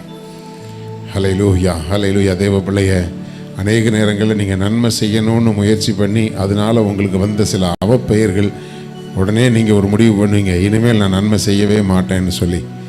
ஹல்லேலூயா. அந்த தவறான தீர்மானத்தை எடுக்காதீங்க. அப்படி நம்முடைய வாழ்க்கையில் ஆண்டவர் தீர்மானம் எடுத்திருந்தாருன்னா ஒரு நன்மையை கூட நம்ம ஆண்டவர்கிட்ட பெற்றுக்கொள்ள முடியாது. ஹல்லேலூயா, ஹல்லேலூயா. வேதம் சொல்லுகிறது, இஸ்ரவேலே நீ பாக்கியவான், கர்த்தரால் ரட்சிக்கப்பட்ட ஜனமே உனக்கு ஒப்பானவன் யார்? ஹல்லேலூயா, ஹல்லேலூயா. நீங்கள் சொல்லுங்கள், ஆண்டவரே உம்மை நம்புகிற நான் பாக்கியவான். ஹல்லேலூயா. சொல்லுங்களேன், வாய்களை திறந்து அறிக்கை பண்ணுங்களேன். ஆண்டவரே ஸ்தோத்திரம், ஸ்தோத்திரம், ஸ்தோத்திரம், ஸ்தோத்திரம். இஸ்ரவேலே நீ பாக்கியவான், கர்த்தரால் ரட்சிக்கப்பட்ட ஜனமே உனக்கு ஒப்பானவன் யார்? ஹல்லேலூயா, ஹல்லேலூயா. எல்லாரும் சேர்ந்து உணர்ந்து அந்த பாடலை நான் பாடும் பொழுது, ஹல்லேலூயா, ஹல்லேலூயா, அந்த வார்த்தைகளை உணர்ந்து நீங்கள் ஆண்டவர் ஆராதிங்க. உம்மை நம்பும் நான் பாக்கியவான், உம்மையே நம்பி இருப்பேன். யார் என்ன சொன்னாலும் ஆண்டவரே நான் உம்மையே நம்பி இருப்பேன். ஆண்டவரே உம்முடைய அன்பை நம்பும் நான் பாக்கியவான், உம்முடைய அன்பையே நான் நம்பி இருப்பேன். ஆண்டவரே ஹல்லேலூயா, ஹல்லேலூயா, ஹல்லேலூயா, ஹல்லேலூயா. ஸ்தோத்திரம், ஸ்தோத்திரம், ஸ்தோத்திரம். உம்மை நம்பும் நான் பாக்கியவான், உம்மையே நம்பியிருப்பேன். உம் அன்பை நம்பும் நான் பாக்கியவான், உம் அன்பையே நம்பியிருப்பேன். உம்மை நம்பும் நான் பாக்கியவான், உம்மையே நம்பியிருப்பேன். உம் அன்பை நம்பும் நான் பாக்கியவான், உம் அன்பையே நம்பியிருப்பேன். உம்மை நம்புவேன், உம்மை நம்புவேன், உம்மையே நம்பியிருப்பேன். உம்மை நம்புவேன், நம்புவேன், உம்மையே நம்பியிருப்பேன். உம்மை நம்பும் நான் பாக்கியவான், உம்மையே நம்பியிருப்பேன். உம் அன்பை நம்பும் நான் பாக்கியவான், உம் அன்பையே நம்பியிருப்பேன். நீர்தானே என் துணையானீர், என் கேடகமும் மானீர். நீர்தானே என் துணையானீர், என் கேடகமும் மானீர். என்னை நினைப்பவரே, ஆசீர்வதிப்பவரே, என்னை நினைப்பவரே, என்னை ஆசீர்வதிப்பவரே. உம்மை நம்புவேன், நான் உம்மை நம்புவேன், முடிவு பரியந்தம் உம்மை நம்புவேன். உம்மை நம்புவேன், நான் உம்மை நம்புவேன், முடிவு பரியந்தம் உம்மை நம்புவேன். உம்மை நம்பும் நான் பாக்கியவான், உம்மையே நம்பியிருப்பேன். உம் அன்பை நம்பும் நான் பாக்கியவான், உம் அன்பையே நம்பியிருப்பேன்.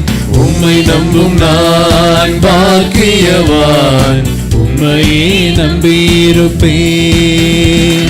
உம் அன்பை நம்பும் நான் பாக்கியவான், உம் அன்பையே நம்பியிருப்பேன். உம்மை நம்பும் நான் பாக்கியவான், உம்மையே நம்பியிருப்பேன்.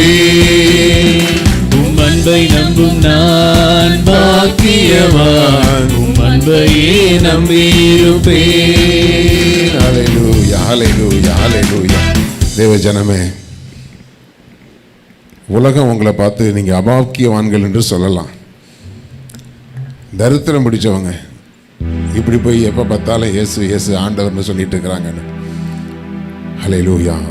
இவைகள் எல்லாம், இந்த தூஷணமான சொற்கள் எல்லாம், ஹல்லேலூயா, தேவ சமூகத்திலிருந்து உங்களுடைய கிரீடங்களிலே பதிக்கப்படுகிற நட்சத்திரங்களாய் அது மாறும் என்பதை நீங்கள் மறந்து போகக்கூடாது. தேவ பிள்ளைகளே, உலகம் உங்களை வெட்கப்படுத்த நினைக்கிறதற்காக சொல்லுகிற எந்த வார்த்தைகளும் அது உங்களுக்கு கிரீடமாய் உருவாக்கப்பட்டு அந்த கிரீடத்தின் நட்சத்திரங்களாய் பொறிக்கப்படும். ஹல்லேலூயா. நான் வேதத்தின் அடிப்படையில் தான் சொல்கிறேன். அப்படிப்பட்டதான வார்த்தைகளை சொல்லி உங்களை டிஸ்கரேஜ் பண்ணி, ஹல்லேலூயா, ஹல்லேலூயா, பிசாசுடைய நோக்கம் என்ன?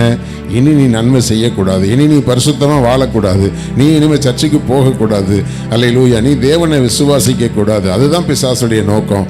அதுக்கு நீ பலியாகிறாத. ஹல்லேலூயா. இன்றைக்கு நீ முடிவு பண்ணு, உனக்குள்ளே உன்னுடைய ஆவி உன்னை பார்த்து சொல்லிக்கொண்டே இருக்கணும், ஆண்டவரே, ஹல்லேலூயா, அவரை நம்புகிற நான் பாக்கியவான். ஹல்லேலூயா, ஹல்லேலூயா, உம்மை நம்புகிற நான் பாக்கியவான். ஹல்லேலூயா, உம்மையே நம்பி இருப்பேன். அதில் நீங்கள் உறுதியாக இருங்க. கர்த்தர் நிச்சயமாய், ஹல்லேலூயா, தாவீதை ஆசீர்வதித்த தேவாதி தேவன், ஹல்லேலூயா, யோசேப்பை உயர்த்தின அதே தேவாதி தேவன், தானியேலை உயர்த்தின அதே தேவாதி தேவன், ஹல்லேலூயா, யோசபாத் ராஜாவை உயர்த்தின அதே தேவன், ஹல்லேலூயா, உங்களையும் உயர்த்த அவர் வல்லவராய் இருக்கிறார். ஹல்லேலூயா, ஹல்லேலூயா. எல்லா வாய்களிலிருந்து சத்தத்தை உயர்த்தி ஹல்லேலூயா, ஸ்தோத்திரம். அப்படியே ஆண்டவர் என்னை ஆசீர்வதிக்க போகிறதற்காக எல்லாரும் ஹல்லேலூயா விசுவாசத்தோடு தேவனை மகிமைப்படுத்தி, ஆண்டவரே ஸ்தோத்திரம், ஸ்தோத்திரம், ஸ்தோத்திரம், ஸ்தோத்திரம், ஸ்தோத்திரம், ஸ்தோத்திரம், ஸ்தோத்திரம், ஸ்தோத்திரம். ஹல்லேலூயா. எங்கள் மேல் ஆண்டவரே, ஹல்லேலூயா, சாட்டப்படுகிற பொய்யான குற்றச்சாட்டுகள், அவதூறான வார்த்தைகள், ஆண்டவரே, இனி இதை குறித்து நாங்கள் கலங்கவும் மாட்டோம், இனி அதை பற்றி பேசவும் மாட்டோம்னு சொல்லுங்க. ஹல்லேலூயா, ஹல்லேலூயா, ஸ்தோத்திரம், ஸ்தோத்திரம், ஸ்தோத்திரம், ஹல்லேலூயா, ஸ்தோத்திரம். பழி வாங்குறதுக்கு வாய்ப்புகள்லாம் வருங்க. ஹல்லேலூயா, அவங்க பேசுனது மாதிரியே நம்மளும் பேசுறதுக்கு ஒரு வாய்ப்பெல்லாம் வரும். ஹல்லேலூயா, தயவு செஞ்சு அப்படி பேசிடாதீங்க. ஹல்லேலூயா, ஹல்லேலூயா, ஹல்லேலூயா.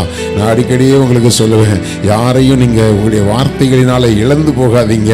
ஹல்லேலூயா, அதற்கு பதிலாக அவர்களை கிறிஸ்துவுக்குள் ஆதாயப்படுத்திக் கொள்ளுங்க. இன்னைக்கு நீங்கள் கோபமாக பேசுகிற வார்த்தைகள் நாளைக்கு அவங்க ரட்சிக்கப்படுகிறதுக்கு தடையாகுமானால் அன்றைக்கு ஆண்டவருக்கு முன்பாக அந்த இரத்த பழிக்கு நாம் பதில் சொல்ல வேண்டியது வந்துடும். ஹல்லேலூயா, ஹல்லேலூயா. இன்றைக்கு நீங்கள் கனிவோடு பேசுகிற வார்த்தைகள் நாளைக்கு அவங்க ரட்சிக்கப்படுகிறதுக்கு அது ஏதுவாக இருக்கும். நீங்களும் அந்த ஆத்மாவை ஆதாயப்படுத்திக் கொள்வீர்கள். ஹல்லேலூயா. ஆத்துமாக்களை ஆதாயப்படுத்துகிறவன் ஞானம் உள்ளவன் என்று சொல்லப்பட்டிருக்கிறது. அநேகரை நீதிக்கு உட்படுத்துகிறவர்கள் ஆகாய மண்டலங்களிலே நட்சத்திரங்களைப் போல பிரகாசிப்பார்கள் என்று ஆண்டவருடைய வாக்குத்தத்தம் சொல்லுகிறது. அல்லேலூயா. யாரையும் இழந்து போகிற வார்த்தைகளை பேசாதீங்க. அல்லேலூயா. அன்னைக்கு ஒரு செகண்ட் அவன் யோசிச்சிருந்தான்னா அவனுடைய படைத்தளபதிகள்லாம் சுற்றி இருந்து அவனை என்கரேஜ் பண்ணாங்க. அல்லேலூயா. உன் சத்துருவை ஆண்டவர்களுடைய கையிலே ஒப்பு கொடுக்கிற நாள் இதுதான், இதை குறித்து ஆண்டவர் சொல்லியிருக்கிறார்னு சொல்லி அவங்க வார்த்தைகளை சொல்லி அவனை சூடேற்றக்கூடிய வார்த்தைகளை சொன்னாலும் ஹல்லேலூயா ஹல்லேலூயா அது எனக்கு தூரமாக இருப்பதாக என்று சொன்னது போல இன்னைக்கு நீங்கள் எத்தனை பேர் ஒப்பு கொடுக்குறீங்க? ஹல்லேலூயா. அப்படிப்பட்ட காரியம் எனக்கு தூரமாக இருப்பதாக. ஹல்லேலூயா. உங்களுடைய வலது கரத்தை உயர்த்தி சொல்லுங்க. ஆண்டவரே, பழி வாங்குகிறது எனக்கு தூரமாக இருப்பதாக. ஆண்டவரே, பதிலுக்கு பதில் பேசுகிறது ஆண்டவரே எனக்கு அது தூரமாக இருப்பதாக. ஹல்லேலூயா ஹல்லேலூயா. ஆண்டவரே, இப்படிப்பட்ட காரியங்களை செய்த அவர்களை நான் இன்னும் நேசிக்கிறேன். ஹல்லேலூயா. அறிக்கை பண்ணுங்க. தேவ சமூகத்தில் மனப்பூர்வமா அறிக்கை பண்ணுங்க. ஹல்லேலூயா ஹல்லேலூயா. நீங்க இறங்கி போகிறதுனால கர்த்தர் உங்களை நேசிப்பாரே தவிர ஹல்லேலூயா உங்களுக்கு ஒரு சேதமும் வராது. ஹல்லேலூயா. பதிலாக நீங்கள் அவர்களை ஆதாயப்படுத்துகிற நாட்கள் வரும். ஹல்லேலூயா ஹல்லேலூயா. ஸ்தோத்திரம் ஸ்தோத்திரம் ஸ்தோத்திரம் ஸ்தோத்திரம் ஸ்தோத்திரம் ஸ்தோத்திரம் ஸ்தோத்திரம் ஸ்தோத்திரம். அப்பா, உம்மை துதிக்கிறோம் தகப்பனே.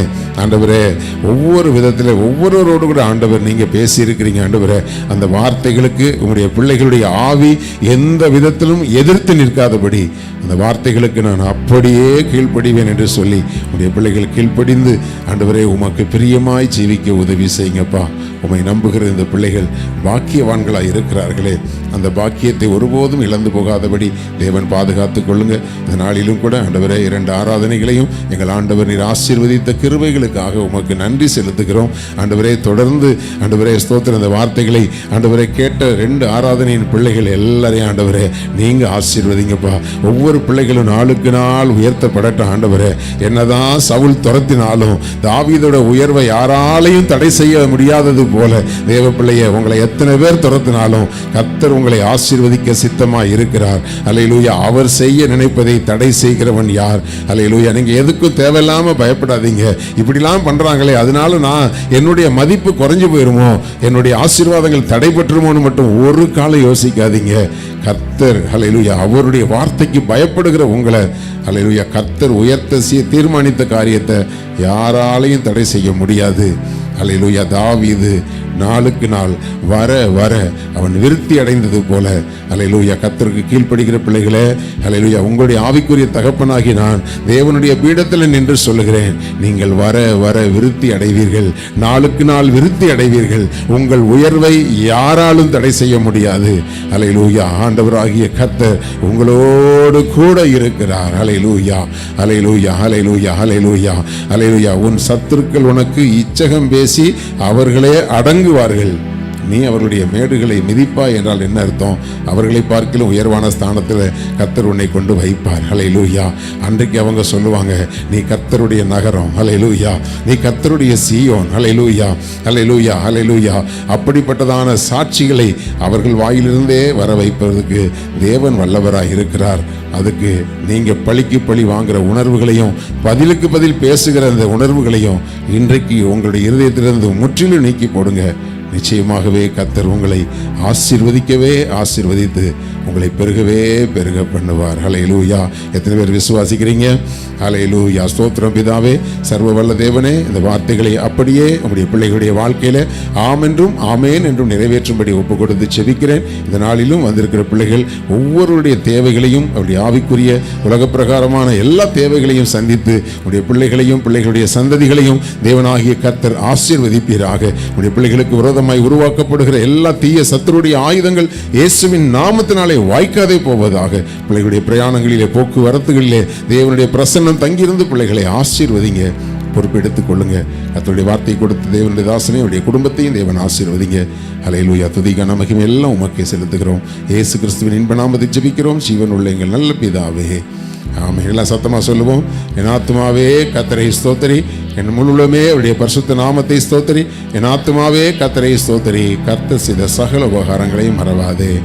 ஆமென். நம்முடைய கர்த்தராகிய இயேசு கிறிஸ்துவினுடைய கிருபையும் பிதாவாகிய தேவனுடைய அன்பும் பரிசுத்த ஆவியானவருடைய அந்யோன்ய ஐக்கியமும் இன்றும் என்றும் சதா காலங்களிலும் அவருடைய வருகை மட்டும் நம் அனைவரோடும் தங்கியிருப்பதாக.